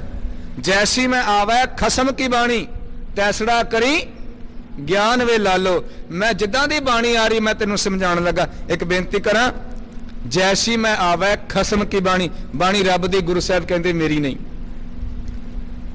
ਪਰ ਅੱਜ ਉਸ ਬਾਣੀ ਦੀ ਬਰਾਬਰਤਾ ਨਹੀਂ ਨਾ ਹੋਣੀ ਚਾਹੀਦੀ। ਜਿਹੜੀ ਬਾਣੀ ਖਸਮ ਦੀ ਹੈ ਉਸ ਦੀ ਬਰਾਬਰਤਾ ਕਦੇ ਨਹੀਂ ਹੋਣੀ ਚਾਹੀਦੀ। ਅੱਜ ਬਰਾਬਰ ਗੱਦੀਆਂ ਲਾ ਕੇ ਬੈਠਿਆ ਜਾ ਰਿਹਾ। ਜਿਹੜੀ ਬਾਣੀ ਖਸਮ ਦੀ ਸੀ, ਜਿੰਦਾ ਰੁਤਬਾ ਉੱਚਾ ਸੀ, ਅੱਜ ਸਾਡੀਆਂ ਨਜ਼ਰਾਂ ਦੇ ਸਾਹਮਣੇ ਇਵਨ ਗੁਰੂ ਗ੍ਰੰਥ ਸਾਹਿਬ ਮਹਾਰਾਜ ਦੀ ਹਜ਼ੂਰੀ ਵਿੱਚ ਇੱਕ ਮਰ ਜਾਣ ਵਾਲਾ ਬੰਦਾ ਗੱਦੀਆਂ ਲਾ ਕੇ ਬੈਂਦਾ ਤੇ ਅਸੀਂ ਪਹਿਲਾਂ ਉਹਨੂੰ ਮੱਥਾ ਟੇਕਦੇ ਹਾਂ ਤੇ ਬਾਅਦ ਵਿੱਚ ਗੁਰੂ ਗ੍ਰੰਥ ਸਾਹਿਬ ਨੂੰ ਮੱਥਾ ਟੇਕਦੇ ਨਹੀਂ। ਇਹ ਉਸੇ ਕੜੀ ਦਾ ਹਿੱਸਾ ਜੇ ਜਿਹੜੀ ਕੜੀ ਮਿਹਰਬਾਨ ਨੇ ਸ਼ੁਰੂ ਕੀਤੀ ਸੀ, ਜਿਹੜੀ ਕੜੀ ਬਾਬਾ ਪ੍ਰਿਥੀ ਚੰਦ ਨੇ ਸ਼ੁਰੂ ਕੀਤੀ ਸੀ, ਉਸੇ ਬਰਾਬਰਤਾ ਦਾ ਹਿੱਸਾ ਅੱਜ ਵੀ ਗੁਰੂ ਗ੍ਰੰਥ ਸਾਹਿਬ ਦੇ ਬਰਾਬਰ ਗੱਦੀਆਂ ਲਾਉਣੀਆਂ। ਵੱਖਰਾ ਗੱਦੀ ਲਾ ਕੇ ਉੱਥੇ ਬਹਿਣਾ, ਮੱਥੇ ਟਿਕਾਉਣੇ, ਇਹ ਉਸੇ ਹੀ ਚਾਲ ਦਾ, ਉਸੇ ਹੀ ਸਿਸਟਮ ਦਾ ਇੱਕ ਹਿੱਸਾ ਆ। ਸਿੱਖਾਂ ਨੂੰ ਇਹਦੇ ਤੋਂ ਸੁਚੇਤ ਹੋਣ ਦੀ ਲੋੜ ਹੈ। ਗੁਰੂ ਗ੍ਰੰਥ ਸਾਹਿਬ ਦੀ ਕੋਈ ਬਰਾਬਰਤਾ ਨਹੀਂ, ਖਸਮ ਦੀ ਬਾਣੀ ਹੈ, ਇਸ ਬਾਣੀ ਦੀ ਕੋਈ ਬਰਾਬਰਤਾ ਨਹੀਂ। ਉਹ ਗੱਦੀਆਂ ਚੁੱਕ ਕੇ ਬਾਹਰ ਸੁੱਟ ਦਿੱਤੀਆਂ ਜਾਣੀਆਂ ਚਾਹੀਦੀਆਂ ਜਿਹੜੀਆਂ ਗੁਰੂ ਗ੍ਰੰਥ ਸਾਹਿਬ ਮਹਾਰਾਜ ਦੀ ਹਜ਼ੂਰੀ ਵਿੱਚ ਲੱਗਦੀਆਂ ਜੀ। ਖੈਰ, ਸਤਿਗੁਰੂ ਸਾਹਿਬ ਜੀ ਨੇ ਵੇਖਿਆ ਕਿ ਇਹ ਲੋਕ ਨਾਨਕ ਪਦ ਵਰਤ ਕੇ ਤੇ ਕੱਚੀ ਬਾਣੀ ਉਚਾਰਨ ਕਰ ਰਹੇ, ਭੁਲੇਖਾ ਪਾ ਰਹੇ ਨੇ। ਨਾਨਕ ਪਦ ਵਰਤਿਆ ਜਾ ਰਿਹਾ ਤੇ ਤੁਸੀਂ ਕਾਰਡਾਂ ਦੇ ਉੱਤੇ ਇੱਕ ਪੰਕਤੀ ਛਪਾਈ ਜਾਂਦੀ ਸੀ, 10 ਕਾਰਜ ਆਪ ਸਵਾਰੇ। ਇਹ ਸਾਰਾ ਉਸੇ ਦਾ ਹਿੱਸਾ ਸੀ। ਨਾਮ ਖੁਮਾਰੀ ਨਾਨਕਾ ਚੜੀ ਰਹੇ ਦਿਨ ਰਾਤ। ਇਹ ਬਾਬੇ ਦੀ ਬਾਣੀ ਨਹੀਂ ਸੀ, ਇਹ ਗੁਰੂ ਸਾਹਿਬਾਨਾਂ ਦੀ ਬਾਣੀ ਨਹੀਂ ਸੀ, ਇਹ ਮਿਹਰਬਾਨ ਦੁਆਰਾ ਉਚਾਰਨ ਕੀਤੀਆਂ ਗਈਆਂ ਕੱਚੀਆਂ ਸਤਰਾਂ ਸਨ ਜਿਸ ਨੂੰ ਉਹਨੇ ਬਾਣੀ ਦਾ ਰੂਪ ਦੇਣ ਦਾ ਯਤਨ ਕੀਤਾ। ਤੇ ਗੁਰੂ ਅਰਜਨ ਸਾਹਿਬ ਮਹਾਰਾਜ ਨੇ ਵੇਖਿਆ ਕਿ ਸਿੱਖ ਜਿਹੜੇ ਭੋਲੇ, ਜਿਹੜੇ ਤੇ ਸੁਚੇਤ ਨੇ, ਜਿਹੜੇ ਗੁਰਸਿੱਖੀ ਗੁਰਸਿੱਖ ਸੁਣ, ਅੰਦਰੋਂ ਸਿਆਣਾ ਬਾਹਰੋਂ ਭੋਲਾ, ਜਿਹੜੇ ਬਾਣੀ ਪੜ੍ਹਦੇ ਸਨ, ਬਾਣੀ ਸੁਣਦੇ ਸਨ, ਬਾਣੀ ਵਿਚਾਰਦੇ ਸਨ, ਉਹ ਤੇ ਸਮਝਦੇ ਸੀ ਵੀ ਇਹ ਮੇਰੇ ਖਸਮ ਦੀ ਬਾਣੀ ਨਹੀਂ। ਤੇ ਜਿਹੜੇ ਵਿਚਾਰੇ ਨਵੇਂ ਆਏ ਸੀ, ਜਿਨ੍ਹਾਂ ਨੂੰ ਅਜੇ ਬਾਣੀ ਦੀ ਵਿਚਾਰ ਦਾ ਪਤਾ ਨਹੀਂ ਸੀ, ਉਹ ਭੋਲੇ ਭਾਲੇ ਲੋਕ ਜਿਹੜੇ ਨੇ ਇਹਨਾਂ ਦੇ ਪਿੱਛੇ ਲੱਗ ਜਾਂਦੇ। ਗੁਰੂ ਸਾਹਿਬ ਜੀ ਨੇ ਉਸ ਗੱਲ ਤੋਂ ਬਚਾਉਣ ਵਾਸਤੇ ਭਾਈ ਗੁਰਦਾਸ ਜੀ ਵਰਗਿਆਂ, ਬਾਬਾ ਬੁੱਢਾ ਜੀ ਵਰਗਿਆਂ ਵੱਡਿਆਂ ਸਿੱਖਾਂ ਦੇ ਨਾਲ ਸਲਾਹ ਮਸ਼ਵਰਾ ਕੀਤਾ ਕਿ ਆਪਾਂ ਬਾਣੀ ਦੀ ਸੰਪਾਦਨਾ ਕਰਨੀ ਹੈ। ਸਿੱਖਾਂ ਨੂੰ ਸੁਨੇਹੇ ਭੇਜੇ ਗਏ, ਸਾਰੀ ਬਾਣੀ ਇਕੱਤਰ ਕੀਤੀ ਗਈ, ਸਥਾਨ ਚੁਣਿਆ ਗਿਆ ਰਾਮਸਰ ਸਰੋਵਰ ਦਾ ਕੰਢਾ। ਉਸ ਥਾਂ ਤੇ ਬਹਿ ਕੇ ਭਾਈ ਗੁਰਦਾਸ ਜੀ ਨੂੰ ਲਿਖਣ ਦੀ ਸਾਰੀ ਜ਼ਿੰਮੇਵਾਰੀ ਸੌਂਪੀ ਗੁਰੂ ਅਰਜਨ ਸਾਹਿਬ ਜੀ ਨੇ। ਬਾਬਾ ਬੁੱਢਾ ਜੀ ਨੂੰ ਉਹਨਾਂ ਦੀ ਮਦਦ ਕਰਨ ਦਾ, ਜਿੰਨੇ ਕਾਰਜ ਬਾਕੀ ਨੇ ਉਹ ਸਾਰੇ ਕਰਨ ਦਾ ਹੁਕਮ ਸੁਣਾਇਆ। ਗੁਰੂ ਅਰਜਨ ਸਾਹਿਬ ਆਪ ਲਾਗੇ ਬਹਿ ਕੇ ਕੁਝ ਬਾਣੀ ਸੋਧ ਕੇ ਕੁਝ ਭਾਈ ਗੁਰਦਾਸ ਜੀ ਨੂੰ ਸੁਧਾਈ ਕਰਨ ਦੀ ਤਾਕੀਦ ਕਰਦਿਆਂ ਹੋਇਆਂ ਉਹ ਬਾਣੀ ਆਪ ਲਿਖਵਾਉਂਦੇ ਰਹੇ ਲਾਗੇ ਬਹਿ ਕੇ। 1601 ਦੇ ਵਿੱਚ ਇਹ ਕਾਰਜ ਆਰੰਭ ਹੋਇਆ ਤੇ 1604 ਵਿੱਚ ਇਹ ਕਾਰਜ ਜਿਹੜਾ ਸੀ ਨਾ ਬਾਣੀ ਦੀ ਸੰਪਾਦਨਾ ਦਾ, ਇਹ ਸੰਪੂਰਨ ਹੋਇਆ।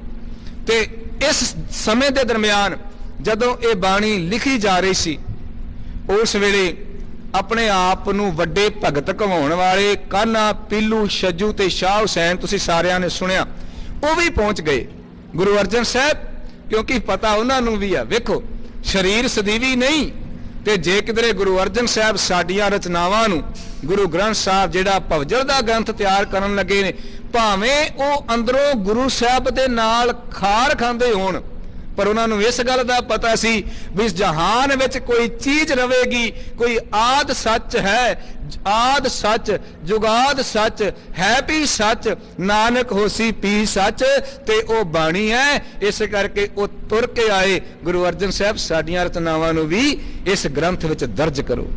ਅੱਜ ਲੋੜ ਨਹੀਂ ਇਹ ਸਿੱਖਿਆ ਲੈਣ ਦੀ। ਕੋਈ ਮਾੜਾ ਬੰਦਾ ਉਹਦੇ 'ਚ ਵੀ ਚੰਗਾ ਗੁਣ ਹੁੰਦਾ ਨਾ। ਹੁਣ ਵਿਚਾਰ ਕਰਕੇ ਹੈ ਤੇ ਮਾੜੇ ਸੀ, ਪਰ ਪਤਾ ਉਹਨਾਂ ਨੂੰ ਵੀ ਆ ਵੀ ਸਾਡੇ ਸਰੀਰ ਨਹੀਂ ਰਹਿਣਗੇ, ਗੁਰੂ ਗ੍ਰੰਥ ਸਾਹਿਬ ਦਾ ਸ਼ਬਦ ਸਦੀਵੀ ਰਹੇਗਾ। ਇਸ ਕਰਕੇ ਗੁਰੂ ਅਰਜਨ ਸਾਹਿਬ ਅੱਗੇ ਤਰਲਾ ਕਰੋ ਵੀ ਸਾਡੀ ਰਚਨਾ ਨੂੰ ਵੀ ਥਾਂ ਦੇ ਦਿਓ ਤਾਂ ਕਿ ਆਪਾਂ ਸਦੀਵੀ ਰਹਿ ਜਾਈਏ, ਟਿਕੇ ਰਹੀਏ ਸੰਸਾਰ ਵਿੱਚ, ਸਾਡਾ ਨਾਂ ਹੋਵੇ। ਉਹ ਤੁਰ ਕੇ ਆਏ। ਗੁਰੂ ਅਰਜਨ ਸਾਹਿਬ ਕਹਿੰਦੇ ਪਿਆਰਿਓ ਦੱਸੋ ਕੀ ਲੈ ਕੇ ਆਏ ਹੋ। ਤੇ ਜਿਹੜਾ ਉਹਨਾਂ ਦਾ ਮੋਢੀ ਸੀ ਕਾਨਾ, ਪੀਲੂ, ਛੱਜੂ ਤੇ ਸ਼ਾਹ ਹੁਸੈਨ, ਇਹ 4 ਸਨ। ਉਹ ਮੋਢੀ ਆਂਦਾ, ਕਹਿੰਦਾ ਮੈਂ ਉਹੀ ਰੇ, ਮੈਂ ਉਹੀ ਰੇ, ਪਹਿਲਾ ਬਚਨ ਹੀ ਮੈਂ ਵਾਲਾ। ਸਤਿਗੁਰੂ ਕਹਿੰਦੇ ਭਾਈ ਤੇਰੀ ਬਾਣੀ ਜਿਹੜੀ ਲੈ ਕੇ ਆਇਆ ਨੂੰ ਤੂੰ ਆਪ ਦੀ ਰਚਨਾ ਇੱਥੇ ਦਰਜ ਨਹੀਂ ਹੋ ਸਕਦੀ। ਕਾਰਨ ਕੀ ਹੈ? ਮੇਰੇ ਤੇ ਲਫ਼ਜ਼ ਬੜੇ ਸੋਹਣੇ ਨੇ, ਸਾਰੇ ਮੈਨੂੰ ਪੁੱਛਦੇ ਨੇ, ਮੈਂ ਤੇ ਉਹੀ ਅਹੰਕਾਰ ਦੇ ਘੋੜੇ ਤੇ ਚੜਿਆ। ਤੇ ਗੁਰੂ ਅਰਜਨ ਸਾਹਿਬ ਨੇ ਬਾਹ ਫੜ ਕੇ ਥੱਲੇ ਲਾਇਆ। ਕਹਿੰਦੇ ਪਿਆਰਿਆ ਇਸ ਗ੍ਰੰਥ ਵਿੱਚ ਤੇ ਬਾਬਾ ਕਬੀਰ ਜੀ ਦੇ ਬਚਨ ਦਰਜ ਨੇ। ਕਬੀਰ ਮੇਰਾ ਮੁਝ ਮੈਂ किछ नहीं, जो किछ है सो तेरा, तेरा तुझको सौंपते क्या लागे मेरा। इत्थे शरीर अपना नहीं, इत्थे सवास अपने नहीं, इत्थे कर्म भी उस मालिक दे हुक्म दे विच ने। इत्थे रिश्तेदार भैन भरा जो तैनूं मिलिया सारे उस मालिक दे हुक्म विच ने। फिर मैं वास्ते ते थां ही नहीं। कदे रब दा नां ते अहंकार इकट्ठे नहीं रह सकदे। ਦੋਵੇਂ ਚੀਜ਼ਾਂ ਕਦੇ ਇਕੱਠੀਆਂ ਨਹੀਂ ਰਹਿੰਦੀਆਂ। ਇੱਕ ਮਿਆਨ ਵਿੱਚ 2 ਤਲਵਾਰਾਂ ਨਹੀਂ ਜੇ ਪੈਂਦੀਆਂ। ਹਉਮੈ ਨਾਵੇਂ ਨਾਲ ਵਿਰੋਧ ਹੈ, ਦੋਏ ਨਾ ਵਸੈ ਇੱਕ ਠਾਏ। ਹਉਮੈ ਦਾ, ਅਹੰਕਾਰ ਦਾ ਨਾਮ ਤੇ ਨਾਲ ਵੈਰ ਹੈ। ਜਿੱਥੇ ਨਾਮ ਹੋਏਗਾ ਉੱਥੇ ਅਹੰਕਾਰ ਨਹੀਂ ਹੋਏਗਾ, ਤੇ ਜਿੱਥੇ ਅਹੰਕਾਰ ਹੋਏਗਾ ਭਾਵੇਂ ਚਿੱਟਾ ਚੋਲਾ ਵੀ ਪਾ ਕੇ ਗਾਤਰਾ ਉੱਤੇ ਦੀ ਪਾਏ, ਉੱਥੇ ਕਦੇ ਨਾਮ ਨਹੀਂ ਜੇ ਹੋ ਸਕਦਾ। ਇਹ ਦੋਵੇਂ ਇੱਕ ਦੂਜੇ ਦੇ ਪੂਰਕ ਨਹੀਂ। नाम है ते अहंकार नहीं होएगा। जब हम होते तब तू ना ही, अब तू ही मैं ना। जदों तू है फिर मैं ते मुक गई ना, जे मैं आ फिर तू नहीं हो सकता। गुरु अर्जन साहब कहते प्यारिया इस करके बाणी विच दर्ज थां नहीं मिलनी, क्योंकि अहंकार नूं इस ग्रंथ विच थां नहीं। असीं सिखां नूं अहंकारी नहीं बनाउणा। ख्याल करियो, आपां सिखां नूं अहंकारी नहीं बनाना। ते सिख अहंकार करे फिर वो चंगा नहीं जी हो सकता, फिर गुरु दे आशे अनुसार नहीं हो सकता। वो भावें रूप दा होवे, रंग दा होवे, जमीन दा होवे, जायदाद दा होवे, या अपने बल दा होवे, किसी भी तरीके दा अहंकार जिहड़ा वा ना वो सिख नूं शोभा नहीं जे दिंदा। हुण दूजे नूं पुछया तू की लैके आया? वो कहंदा कागद संधी पुतरी तो ना तिरिया निहार, इउं ही मार लै जाएगी ज्यों बलोचां दी ताड़। इस्त्री बाबत जे किसी ने सब तो पहला चंगे बचन आखे, बराबरता दे बचन आखे, रिस्पैक्टेड वर्ड्स यूज किते, जे किसी ने पहला ये गल आखी भी मावा भैणा बजुर्गां ते पत्नी जिहड़ी आ वो भी बराबर दा हक रखदी, ते ओ गुरु नानक साहब सन। सो क्यों मंदा आखिया जित जम्मै राजान। जिन्हां कंन पाटे लोकां दी पूजा कीती गई, ते जिन्हां बीबियां वल अज साध ना बीबियां दा कदे भुखा नहीं जे मरदा। जिन्हां वालों उन्हां दी पूजा कीती गई ते अज भी देखो कहंदे भी बीबी पवित्र है। उस वेले भी कहंदे सी भी आ बीबी जिहड़ी है ना ये सारा जत सत धर्म जिहड़ा वा वो लुट लैंदी आ।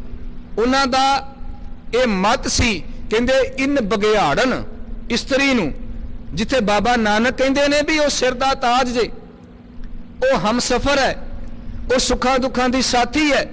वो कदे पत्नी बन के हर दुख वंडाउंदी है, कदे भैन बन के वो हर वेले साथ निभाउंदी आ, कदे मां बन के आप दे मूंह दे विचों बुरकियां कढ के अपने बच्चियां दे मूंह विच पाउंदी आ। उहनूं कदे माड़ा नहीं जे कहना चाहिदा। सो क्यों मंदा आखिया जित जम्मै राजान। ते जिन्हां दी पूजा कीती गई वो कहंदे भी ये बघियाड़न ने 3 लोकां नूं खादा। सतगुरु कहंदे फिर मैं कित्थे रखां?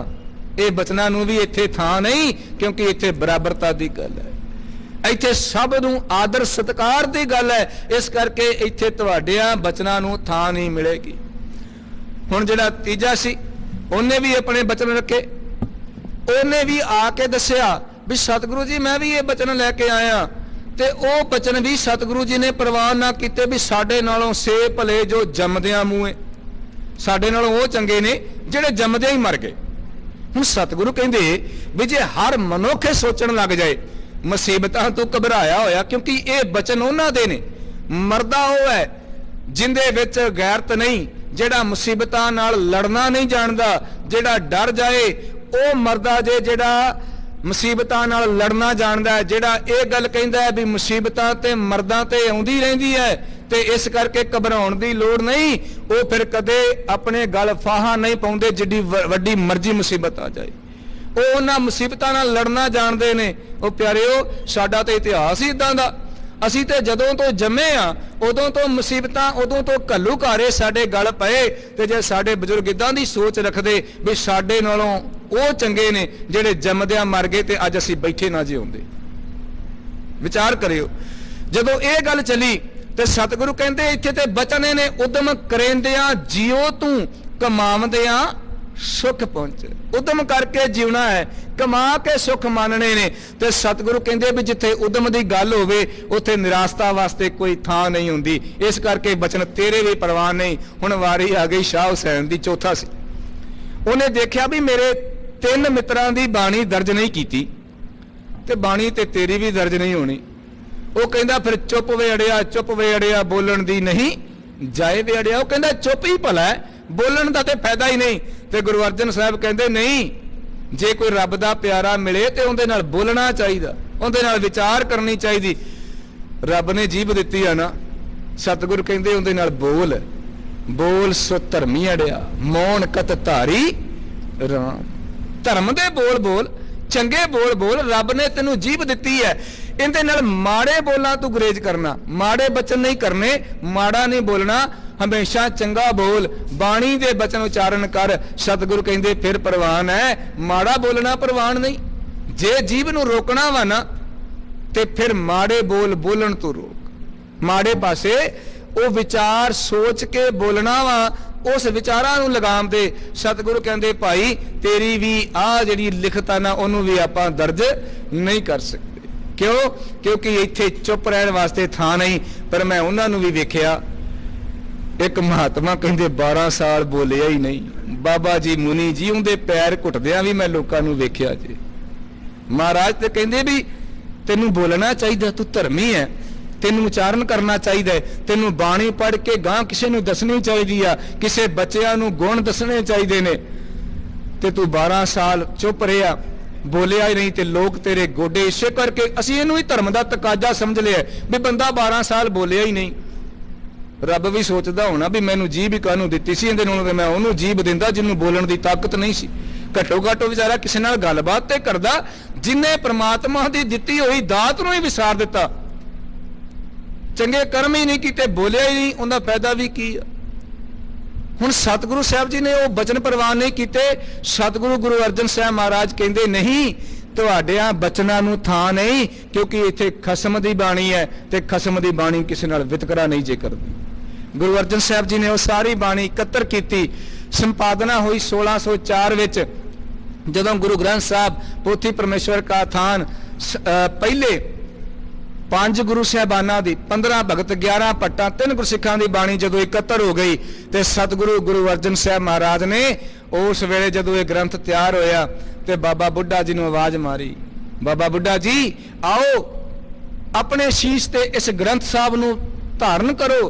ਤੇ ਬਾਬਾ ਬੁੱਢਾ ਜੀ ਨੇ ਬਾ ਅਦਬ ਬਾ ਸਤਿਕਾਰ ਗੁਰੂ ਗ੍ਰੰਥ ਸਾਹਿਬ ਮਹਾਰਾਜ ਦਾ ਆਪਣਾ ਸਰੂਪ ਆਪਣੇ ਸੀਸ ਤੇ ਸੁਭਾਏਮਾਨ ਕੀਤਾ।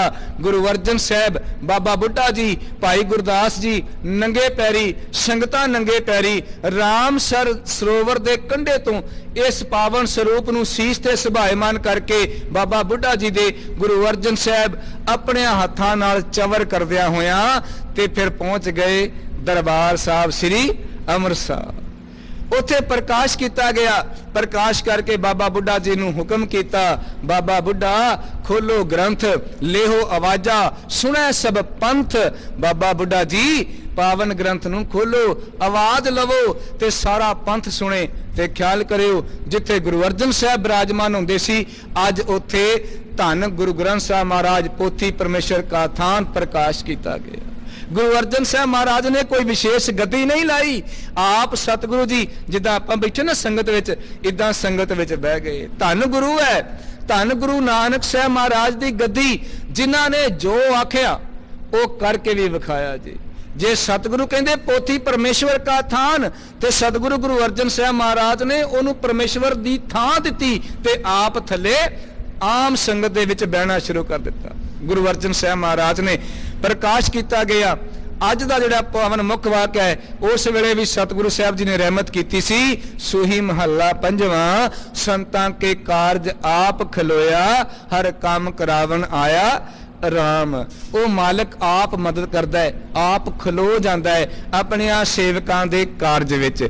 ਤੇ ਜਦੋਂ ਸਤਿਗੁਰੂ ਸਾਹਿਬ ਜੀ ਨੇ ਇਹ ਪਾਵਨ ਮੁੱਖ ਵਾਕ ਦੀ ਵਿਚਾਰ ਸੁਣਾਈ ਹੋਏਗੀ, ਉੱਥੇ ਹੀ ਨਾਲ ਹੀ ਅਖੀਰ ਦੇ ਜਿਹੜੇ ਬਚਨ ਨੇ, ਮੁੰਦਾਵਣੀ ਮਹੱਲਾ ਪੰਜਵਾਂ, ਥਾਲ ਵਿੱਚ ਤਿੰਨ ਵਸਤੂ ਪਈਓ, ਸਤ ਸੰਤੋਖ ਵਿਚਾਰੋ, ਅੰਮ੍ਰਿਤ ਨਾਮ ਠਾਕੁਰ ਕਾ ਪਇਓ, ਜਿਸਕਾ ਸਬਸ ਅਦਾਰੋ। ਉਸ ਵੇਲੇ ਵਿਚਾਰ ਕੀਤੀ ਹੋਏਗੀ ਸੰਗਤ ਜੀ, ਇਹ ਭਵਜਲ ਦਾ ਥਾਲ, ਇਹ ਪ੍ਰਸ਼ਾਦੇ ਦਾ ਥਾਲ, ਇਹ ਪਾਰ ਕਰ ਦੇਣ ਵਾਲਾ ਥਾਲ ਮੈਂ ਤਿਆਰ ਕਰਕੇ ਤੁਹਾਡੇ ਅੱਗੇ ਰੱਖ ਦਿੱਤਾ ਹੈ। ਇੱਕ ਖਿਆਲ ਕਰਿਓ, ਅੱਜ ਤੋਂ ਬਾਅਦ ਸੀਸ ਜਿਹੜਾ ਉਹ ਬਾਣੀ ਨੂੰ ਝੁਕੇ, ਉਹ ਗ੍ਰੰਥ ਨੂੰ ਝੁਕੇ। ਅੱਜ ਤੋਂ ਬਾਅਦ ਤੁਸੀਂ ਇਸ ਪਾਵਨ ਗ੍ਰੰਥ ਨੂੰ ਕੱਲਾ ਮੱਥਾ ਹੀ ਨਹੀਂ ਟੇਕਣਾ, ਪਰਿਕਰਮਾ ਹੀ ਨਹੀਂ ਕਰਨੀ, ਇਸ ਗ੍ਰੰਥ ਦੀ ਬਾਣੀ ਨੂੰ ਪੜ੍ਹਨਾ ਵੀ ਆ। ਪੜਾਂਗੇ ਤਾਂ ਹੀ ਉਹ ਪਤਾ ਲੱਗੇਗਾ ਨਾ ਕਿ ਗੁਰੂ ਅਰਜਨ ਸਾਹਿਬ ਮਹਾਰਾਜ ਕੀ ਦੱਸ ਕੇ ਗਏ ਨੇ। ਗੁਰੂ ਨਾਨਕ ਸਾਹਿਬ ਕਿੱਡੇ ਪਿਆਰੇ ਸਨ। ਬਾਬਾ ਰਵਿਦਾਸ ਜੀ, ਬਾਬਾ ਕਬੀਰ ਜੀ, ਸਾਰੇ ਭਗਤ ਸਾਹਿਬਾਨ, ਭੱਟ ਸਾਹਿਬਾਨ, ਗੁਰੂ ਕੇ ਸਿੱਖ, ਜਿਨ੍ਹਾਂ ਨੂੰ ਇਸ ਬਾਵਨ ਬਾਣੀ ਵਿੱਚ ਥਾਂ ਮਿਲਿਆ, ਉਹਨਾਂ ਦਾ ਜੀਵਨ ਕਿੱਡਾ ਉੱਚਾ ਸੁੱਚਾ ਹੋਏਗਾ, ਉਹ ਕਿੱਡੇ ਪਿਆਰੇ ਸਨ। ਤਿੰਨ ਚੀਜ਼ਾਂ ਹੁੰਦੀਆਂ ਜੇ ਕਿਸੇ ਬਾਬਤ ਜਾਣਨ ਦੀਆਂ, ਤਿੰਨ ਚੀਜ਼ਾਂ। ਅੱਜ ਵੀ ਜੇ ਤੁਸੀਂ ਗੁਰੂ ਨਾਨਕ ਸਾਹਿਬ ਨੂੰ ਮਿਲਣਾ, ਤੁਹਾਨੂੰ ਕਿਸੇ ਦੀ ਲੋੜ ਨਹੀਂ। ਜੇ ਤੁਸੀਂ ਬਾਬਾ ਰਵਿਦਾਸ ਜੀ ਨੂੰ ਮਿਲਣਾ, ਤੁਹਾਨੂੰ ਕਿਸੇ ਦੀ ਲੋੜ ਨਹੀਂ, ਸਿਰਫ ਗੁਰੂ ਗ੍ਰੰਥ ਸਾਹਿਬ ਮਹਾਰਾਜ ਦੀ ਲੋੜ ਜੇ।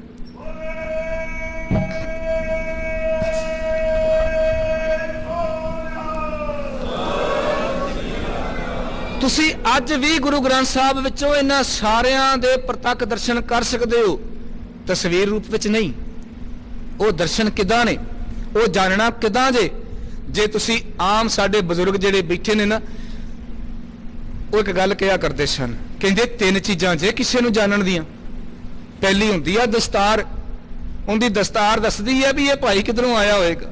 ਸਾਡੀ ਦਸਤਾਰ ਹੈ, ਤੁਸੀਂ ਸਹਿਜੇ ਅੰਦਾਜ਼ਾ ਲਾ ਸਕਦੇ ਹੋ ਵੀ ਇਹ ਸੇਵਾਦਾਰਾਂ ਵਿੱਚੋਂ ਨੇ।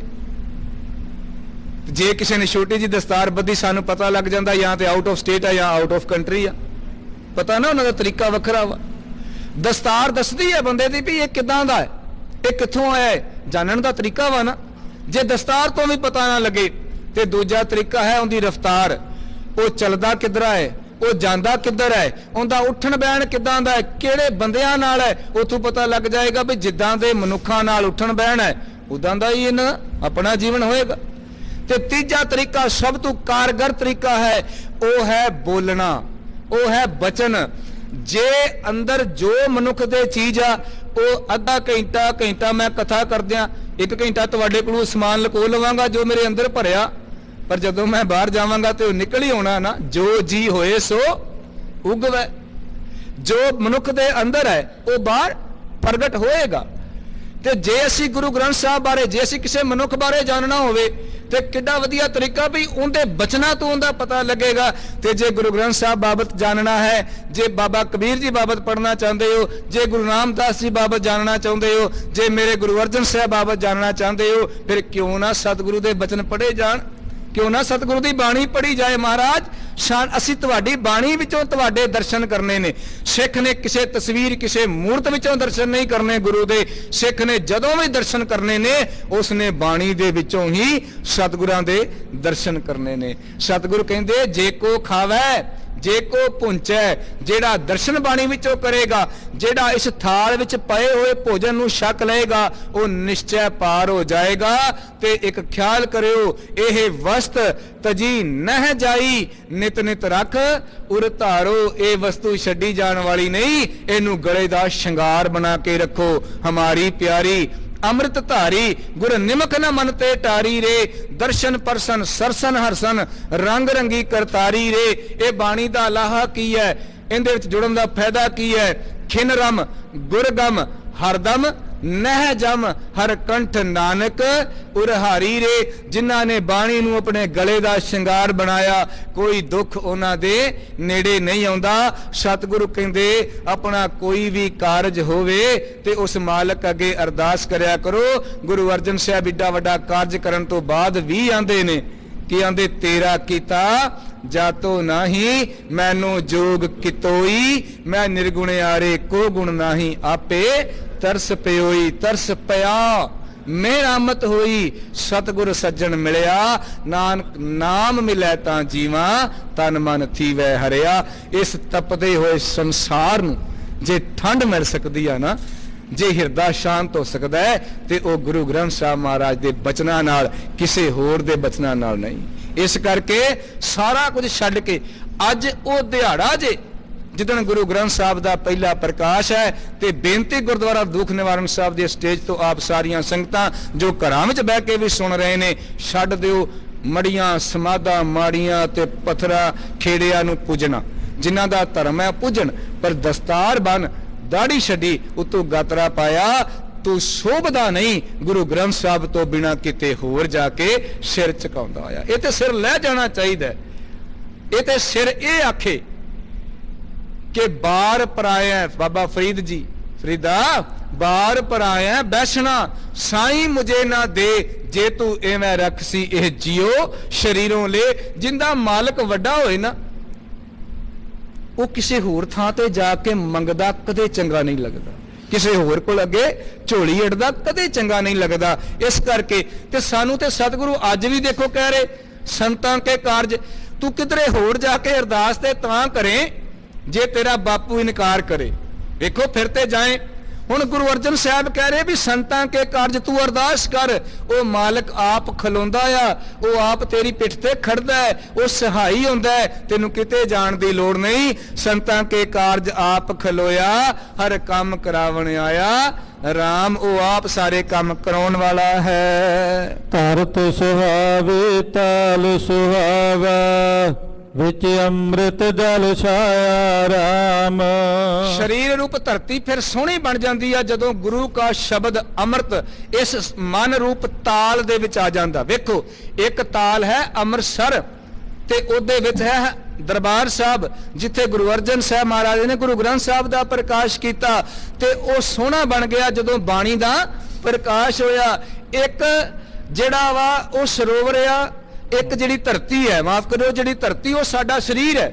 ਇਸ ਕਾਇਆ ਨੂੰ ਵੀ ਧਰਤੀ ਆਖਿਆ ਗਿਆ ਤੇ ਮਨ ਇਹਦੇ ਵਿੱਚ ਜਿਹੜਾ ਵਾ ਨਾ ਉਹ ਤਾਲ ਹੈ। ਤੇ ਕਮਾਲ ਇਹ ਹੈ ਜੇ ਹਰਮੰਦਰ ਸਾਹਿਬ ਦਰਬਾਰ ਸਾਹਿਬ ਦੇ ਵਿੱਚ ਪ੍ਰਕਾਸ਼ ਕਰਕੇ ਉਹ ਤਾਲ ਤੇ ਉਹ ਥਾਂ ਸੋਹਣੀ ਬਣ ਗਈ, ਸਿੱਖਾ ਤੇਰਾ ਮਨ ਵੀ ਉਹ ਸੋਹਣਾ ਬਣ ਜਾਏਗਾ ਜਦੋਂ ਇਹਦੇ ਵਿੱਚ ਗੁਰੂ ਕੇ ਅੰਮ੍ਰਿਤ ਦਾ ਪਾਣੀ ਆ ਜਾਏਗਾ। ਸਤਿਗੁਰੂ ਸਾਹਿਬ ਕਿਰਪਾ ਕਰਨ, ਇਹ ਪਾਵਨ ਬਾਣੀ ਅਸੀਂ ਪੜਿਆ ਕਰੀਏ, ਆਪਣੇ ਹਿਰਦੇ ਵਿੱਚ ਵਸਾਈਏ। ਸਾਡਾ ਇਹ ਸਰੀਰ ਰੂਪ ਧਰਤੀ ਸਾਡੀ ਤੇ ਇਹ ਤਾਲ ਮਨ ਜਿਹੜਾ ਆ ਉਹ ਅੰਮ੍ਰਿਤ ਭਰਪੂਰ ਹੋ ਜਾਏਗਾ। ਅੰਮ੍ਰਿਤ ਜਲ ਛਾਇਆ ਪੂਰਨ ਸਾਜ ਕਰਾਇਆ, ਸਗਲ ਮਨੋਰਥ ਪੂਰੇ। ਤਾਂ ਜਿੱਦਣ ਗੁਰੂ ਅੰਦਰ ਆ ਵਸਿਆ, ਜਿੱਦਣ ਅੰਮ੍ਰਿਤ ਬਾਣੀ ਅੰਦਰ ਆ ਵਸੀ, ਜਿੱਦਣ ਗੁਰੂ ਕੇ ਬਚਨ ਅੰਦਰ ਆ ਵਸੇ, ਫਿਰ ਉਦਣ ਕੀ ਹੋਏਗਾ, ਸਾਰੇ ਕਾਰਜ ਜਿਹੜੇ ਨੇ ਉਹ ਪੂਰੇ ਹੋ ਜਾਣਗੇ। ਜੈ ਜੈਕਾਰ ਭਇਆ ਜਗ ਅੰਤਰ, ਲਾਥੇ ਸਗਲ ਵਿਸੂਰੇ।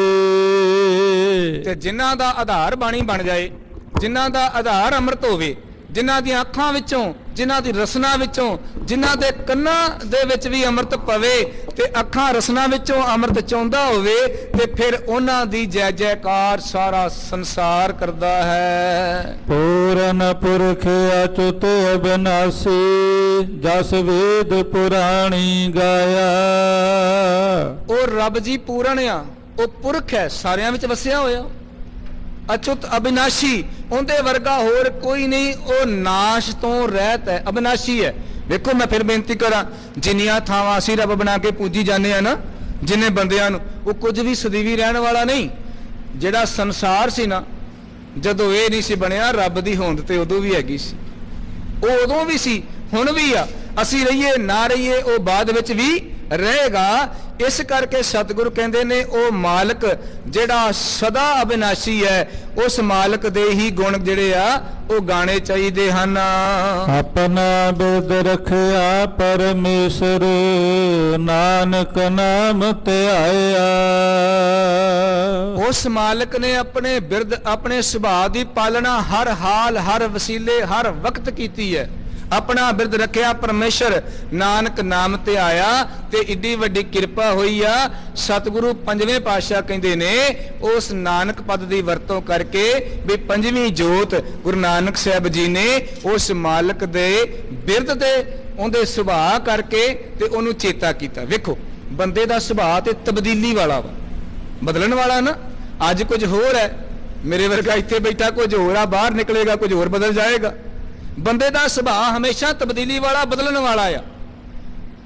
ਇਸ ਕਰਕੇ ਸਤਿਗੁਰੂ ਕਹਿੰਦੇ ਵੀ ਜੋ ਕਦੇ ਬਦਲਦਾ ਨਹੀਂ, ਜਿੰਦਾ ਬਿਰਦ ਪੱਕਾ ਆ, ਜਿਹੜਾ ਆਪਣੇ ਬਿਰਦ ਦੀ ਪੈਜ ਰੱਖਦਾ ਹੈ, ਉਹ ਮਾਲਕ ਅਕਾਲ ਪੁਰਖ ਹੈ। ਤੇ ਪੰਜਵੇਂ ਬਾਪੂ, ਪੰਜਵੇਂ ਨਾਨਕ ਗੁਰੂ ਅਰਜਨ ਸਾਹਿਬ ਨੇ ਉਸੇ ਦਾ ਨਾਮ ਧਿਆਇਆ ਹੈ। ਨਵ ਨਿਧ ਸਿੱਧ ਰਿੱਧ ਦੀਨੇ ਕਰਤੇ, ਟੂਟ ਨ ਆਵੈ ਕਾਈ ਰਾਮ। ਨਵ ਨਿਧ, ਨੌ ਨਿਧੀਆਂ, ਰਿਧੀਆਂ ਸਿੱਧੀਆਂ ਭਾਵ ਜਿੰਨੇ ਲੋਕ ਜੰਤਰਾਂ ਮੰਤਰਾਂ ਦੇ ਪਿੱਛੇ ਪਏ ਨੇ ਨਾ, ਸਤਿਗੁਰੂ ਕਹਿੰਦੇ ਵੀ ਇਹ ਸਾਰਾ ਕੁਝ ਸਹਿਜੇ ਹੀ, ਇਹ ਸਾਰਾ ਕੁਝ ਉਹਨਾਂ ਵਾਸਤੇ ਵੱਡੀ ਗੱਲ ਨਹੀਂ ਰਹਿ ਜਾਂਦੀ, ਉਹਨਾਂ ਦੇ ਕੋਲ ਆ ਜਾਂਦਾ ਜਿਹੜੇ ਉਸ ਮਾਲਕ ਦੇ ਨਾਮ ਦੇ ਵਿੱਚ ਜੁੜ ਜਾਂਦੇ ਨੇ। ਉਹਨਾਂ ਨੂੰ ਫਿਰ ਇਹਨਾਂ ਦੀ ਲੋੜ ਵੀ ਨਹੀਂ ਰਹਿੰਦੀ। ਵੇਖੋ ਉਹਨਾਂ ਨੂੰ ਇਹਨਾਂ ਦੀ ਲੋੜ ਵੀ ਨਹੀਂ ਰਹਿੰਦੀ। ਗੁਰੂ ਤੇਗ ਬਹਾਦਰ ਸਾਹਿਬ ਮਹਾਰਾਜ ਦੇ ਅਸਥਾਨ ਤੇ ਆਪ ਜੀ ਬਿਰਾਜਮਾਨ ਹੋ, ਭਾਈ ਮਤੀ ਦਾਸ ਸ਼ਹੀਦੀ ਵੇਲੇ ਨਾਲ ਨੇ। ਉਹਨਾਂ ਨੇ ਗੱਲ ਆਖੀ ਸੀ, ਕਹਿੰਦੇ ਗੁਰ ਆਗਿਆ, ਭਾਈ ਮਤੀ ਦਾਸ ਕਹਿੰਦੇ ਗੁਰ ਆਗਿਆ ਨਹਿ ਦੇਤ ਹੈ, ਨਹੀਂ ਤਾਂ ਦਿਓ ਦਿਖਾਏ, ਦਿੱਲੀ ਅਰ ਲਾਹੌਰ ਕੀ ਤਾਲੀ ਦਿਓ ਬਜਾਏ। ਕਹਿੰਦੇ ਗੁਰੂ ਆਗਿਆ ਨਹੀਂ ਦਿੰਦਾ, ਨਹੀਂ ਤੇ ਮੈਂ ਦੱਸ ਦਿੰਦਾ ਤੇ ਦਿੱਲੀ ਤੇ ਲਾਹੌਰ ਦਾ ਮਲੀਆਂ ਮੇਟ ਕਰ ਦਿੰਦਾ। ਕੋਈ ਵੱਡੀ ਗੱਲ ਨਹੀਂ ਹੈ। ਸਤਿਗੁਰੂ ਕਹਿੰਦੇ ਨੇ ਭਾਈ ਜਿਹੜੇ ਰੱਬ ਜੀ ਨਾਲ ਜੁੜ ਜਾਣ, ਉਹਨਾਂ ਨੂੰ ਇਹਨਾਂ ਦੀ ਲੋੜ ਹੀ ਨਹੀਂ ਰਹਿੰਦੀ, ਉਹ ਪਰਵਾਹ ਹੀ ਨਹੀਂ ਕਰਦੇ। ਬਾਬਾ ਬੰਦਾ ਸਿੰਘ ਬਹਾਦਰ ਜਿਨ੍ਹਾਂ ਬਾਰੇ ਮਸ਼ਹੂਰ ਸੀ, ਲੇਕਿਨ ਸਮਾਂ ਇਦਾਂ ਦਾ ਆਇਆ ਜਦੋਂ ਬਾਣੀ ਅਨੁਸਾਰ ਜੀਵਨ ਜੀਵਿਆ, ਉਹਨਾਂ ਨੂੰ ਕਿਸੇ ਦੀ ਲੋੜ ਨਹੀਂ ਨਿਧੀਆਂ ਰਿਧੀਆਂ ਸਿੱਧੀਆਂ ਦੀ। ਫਿਰ ਕੀ ਕਹਿੰਦੇ ਨੇ, ਜੇਕਰ ਲੋੜ ਹੈ ਤੇ ਉਹ ਗੁਰੂ ਕੀ ਸਿੱਖੀ ਦੀ ਆ, ਕਿਸੇ ਰਿੱਧੀ ਸਿੱਧੀ ਦੀ ਲੋੜ ਨਹੀਂ। ਲੋੜ ਕਿਹੜੀ ਚੀਜ਼ ਦੀ ਆ, ਸਿਰ ਜਾਵੇ ਤਾਂ ਜਾਵੇ ਮੇਰਾ, ਸਿੱਖੀ ਸਿਦਕ ਨਾ ਜਾਏ। ਸਤਿਗੁਰੂ ਕਹਿੰਦੇ ਫਿਰ ਇਹ ਸਾਰੀਆਂ ਰੱਬ ਜੀ ਉਹਨਾਂ ਤੇ ਮਿਹਰਮਤਾਂ ਕਰਦੇ ਹਨ। ਖਾਤ ਖਰਚ ਤੇ ਬਲਸ਼ਤ ਸੁਖ ਪਾਇਆ, ਕਰਤੇ ਕੀ ਦਾਤ ਸਵਾਈ ਰਾਮ। ਇਹ ਨਾਮ ਦੀ ਦਾਤ ਜਿਨ੍ਹਾਂ ਨੂੰ ਮਿਲ ਜਾਏ, ਜਿੰਨਾ ਮਰਜ਼ੀ ਖਰਚ ਕਰਨ, ਦੁਨਿਆਵੀ ਦੌਲਤ ਮੁੱਕ ਸਕਦੀ ਆ, ਨਾਮ ਰੂਪੀ ਦੌਲਤ ਕਦੇ ਮੁੱਕਦੀ ਨਹੀਂ। ਖਾਤ ਖਰਚਤ ਬਿਲਚਤ ਸੁਖ ਪਾਇਆ, ਫਿਰ ਉਹਨਾਂ ਨੂੰ ਜਿਹੜੇ ਇਸ ਦਾਤ ਨੂੰ ਆਪਣੇ ਜੀਵਨ ਦਾ ਆਧਾਰ ਬਣਾਉਂਦੇ ਨੇ। ਦੋ ਚੀਜ਼ਾਂ ਜੇ ਦੁਨਿਆਵੀ ਦੌਲਤ ਨੂੰ ਆਧਾਰ ਬਣਾਇਆ ਤੇ ਦੁੱਖਾਂ ਦੇ ਵਿੱਚ ਬੰਦਾ ਪੈਂਦਾ, ਜੇ ਨਾਮ ਦੀ ਦੌਲਤ ਨੂੰ ਆਧਾਰ ਬਣਾਏਗਾ ਤੇ ਫਿਰ ਹਮੇਸ਼ਾ ਉਸ ਲਈ ਸੁੱਖ ਹਨ। ਦਾਤ ਸਿਵਾਏ ਨਿਖਟ ਨਾ ਜਾਏ, ਅੰਤਰ ਜਾਮੀ ਪਾਇਆ। ਆਪਾਂ ਸਵਾਇਆ ਸ਼ਬਦ ਵਰਤਦੇ ਆ ਜੀ ਥੋੜੇ ਵਾਸਤੇ। ਜਦੋਂ ਦੇਗ ਲੈਂਦੇ ਆ ਨਾ, ਆਪਾਂ ਕਹਿੰਦੇ ਸਵਾਈ ਜੀ ਵੀ ਥੋੜੀ ਜੀ ਦੇ ਦਿਓ। ਅਸਲ ਵਿੱਚ ਸਵਾਈ ਦਾ ਮਤਲਬ ਹੁੰਦਾ ਜੇ ਬਹੁਤਾ। ਸਤਿਗੁਰੂ ਕਹਿੰਦੇ ਦਾਤ ਸਵਾਈ ਬਹੁਤੀ ਦਾਤ ਹੈ, ਨਿਖੁੱਟ ਨਾ ਜਾਈ, ਕਦੇ ਮੁੱਕਣ ਵਾਲੀ ਨਹੀਂ। ਉਹ ਮਾਲਕ ਦੇ ਘਰ ਵਿੱਚ ਨਾਮ ਦੀ ਦਾਤ ਇੰਨੀ ਹੈ ਵੀ ਕਦੇ ਉਹ ਮੁੱਕਦੀ ਨਹੀਂ। ਅੰਤਰਜਾਮੀ ਪਾਇਆ, ਜਿਨ੍ਹਾਂ ਨੇ ਉਸ ਮਾਲਕ ਅੰਤਰਜਾਮੀ ਕੋਲੋਂ ਇਹ ਦਾਤ ਪ੍ਰਾਪਤ ਕਰ ਲਈ, ਉਹਨਾਂ ਦੀ ਇਹ ਦਾਤ ਕਦੇ ਮੁੱਕਦੀ ਨਹੀਂ। ਕੋਟ ਬਿਗਨ ਸਗਲੇ ਉਠ ਨੱਠ, ਦੁਖ ਨ ਨੇੜੇ ਆਇਆ। ਹੁਣ ਇਸ ਦਾਤ ਦਾ ਫਾਇਦਾ ਕੀ ਆ? ਕੋਟ ਬਿਗਨ ਸਗਲੇ ਉਠ ਨਾਠੇ, ਜਿੰਨੇ ਬਿਗਨ ਨੇ ਨਾ। ਬਿਗਨ ਕੀ ਹੈ? ਕੰਮ ਨਾ ਹੋਣਾ ਬਿਗਨ ਨਹੀਂ ਜਿਉਂਦਾ।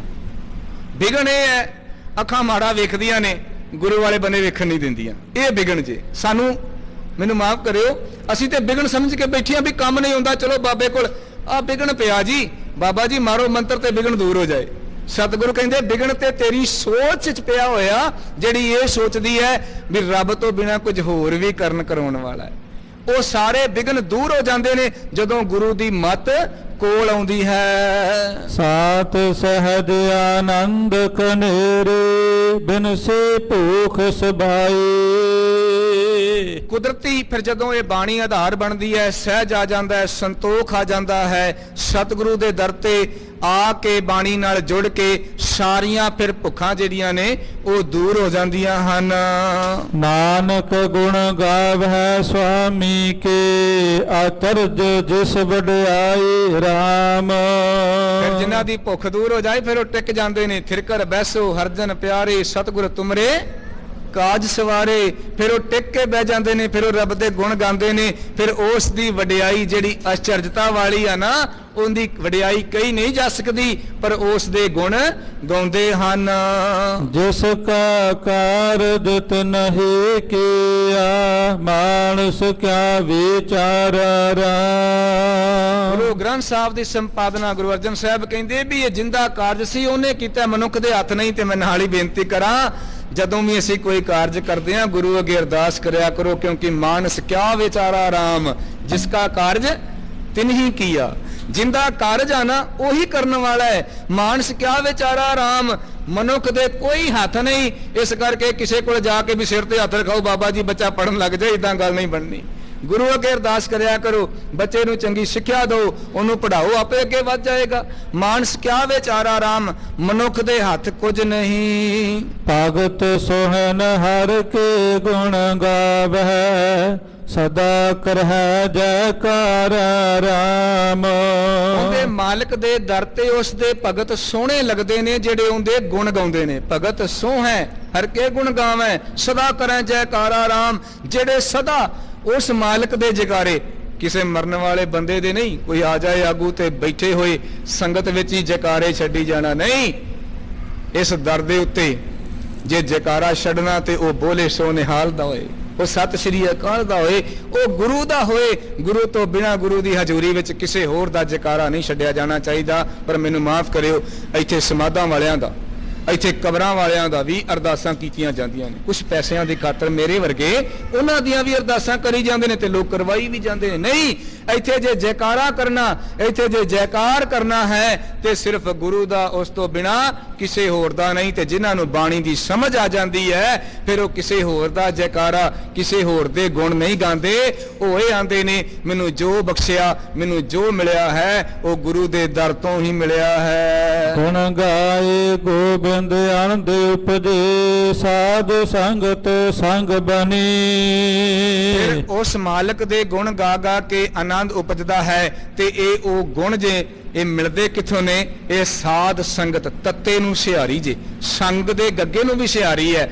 ਸਾਧ ਸੰਗਤ ਕੀਤਿਆਂ ਇਹ ਉਸ ਸੰਗ ਦੇ ਨਾਲ ਆ ਜਿਹੜੇ ਗੁਣ ਨੇ ਨਾ ਗੁਰੂ ਦੇ ਗੁਣ ਗਾਉਣ ਵਾਲੇ ਉਹ ਮਿਲਦੇ ਹਨ। ਜਿਨ ਉਦਮ ਕੀਆ ਤਾਲ ਕੇਰਾ ਤਿਸ ਕੀ ਉਪਮਾ ਕਿਆ ਗਨੀ। ਜਿਨੇ ਇਸ ਸਾਰੇ ਕਾਰਜ ਦਾ, ਇਸ ਤਾਲ ਦਾ ਉਦਮ ਕੀਤਾ ਹੈ, ਉਸ ਮਾਲਕ ਦੀ ਉਪਮਾ ਕਹੀ ਨਹੀਂ ਜਾ ਸਕਦੀ। 860 ਤੀਰਥ ਪੁੰਨ ਕਿਰਿਆ ਮਹਾ ਨਿਰਮਲ ਚਾਰ। ਤੈਨੂੰ ਕਿਧਰੇ ਜਾ ਕੇ 68 ਤੀਰਥਾਂ ਤੇ ਇਸ਼ਨਾਨ ਕਰਨ ਦੀ ਲੋੜ ਨਹੀਂ। ਤੇਰਾ ਤੇ ਤੀਰਥ ਇਸ਼ਨਾਨ ਅੰਮ੍ਰਿਤਸਰ ਹੈ, ਤੇਰਾ ਤੇ ਤੀਰਥ ਇਸ਼ਨਾਨ ਅੰਦਰ ਹੈ। ਇਹ ਬਾਣੀ ਦੇ ਨਾਲ ਉਸ ਤੀਰਥ ਦਾ ਇਸ਼ਨਾਨ ਕਰ, ਸਾਰੇ ਪੁੰਨ ਦਾਨ ਇਹਦੇ ਵਿੱਚ ਆ ਜਾਂਦੇ ਨੇ। ਜਦੋਂ ਪੁੰਨ ਦਾਨ ਦਾ ਮਤਲਬ ਕੀ ਹੈ? ਕਿਸੇ ਤੇ ਦਇਆ ਕਰਨੀ, ਸੇਵਾ ਕਰਨੀ। ਤੇ ਜਦੋਂ ਅਸੀਂ ਬਾਣੀ ਪੜਾਂਗੇ, ਬਾਣੀ ਵਿਚਾਰਾਂਗੇ ਤੇ ਬਾਣੀ ਅਨੁਸਾਰ ਜੀਵਾਂ ਤੇ ਦਇਆ ਕਰਨ ਦੀ ਮੱਤ ਆਏਗੀ। ਸਾਰੇ ਪੁੰਨ ਦਾਨ ਫਿਰ ਵਿੱਚ ਆ ਜਾਣਗੇ। ਪਤਿਤ ਪਾਵਨ ਬਿਰਦ ਸੁਆਮੀ ਨਾਨਕ ਸ਼ਬਦ ਆਧਾਰ। ਉਸ ਮਾਲਕ ਦਾ ਬਿਰਦ ਹੈ, ਉਹ ਪਤਿਤਾਂ ਨੂੰ ਪਾਵਨ ਕਰਨ ਵਾਲਾ ਹੈ ਤੇ ਉਹਦਾ ਸੁਭਾਅ ਹੈ, ਉਹ ਆਪਣੇ ਬਿਰਦ ਦੀ ਪਾਲਣਾ ਕਰਦਾ ਹੈ। ਤੇ ਉਹ ਸੁਭਾਅ ਬਣੇਗਾ ਕਿਵੇਂ? ਨਾਨਕ ਸ਼ਬਦ ਆਧਾਰਾ। ਉਹ ਸ਼ਬਦ ਦੇ ਰਾਹੀਂ, ਇਸ ਬਾਣੀ ਦੇ ਰਾਹੀਂ, ਬਾਣੀ ਨੂੰ ਆਧਾਰ ਬਣਾ ਕੇ ਜੀਵਨ ਬਣੇਗਾ। ਗੁਣ ਨਿਧਾਨ ਮੇਰਾ ਪ੍ਰਭ ਕਰਤਾ ਉਸਤਤ ਕੌਣ ਕਰੀ ਜਰਾ।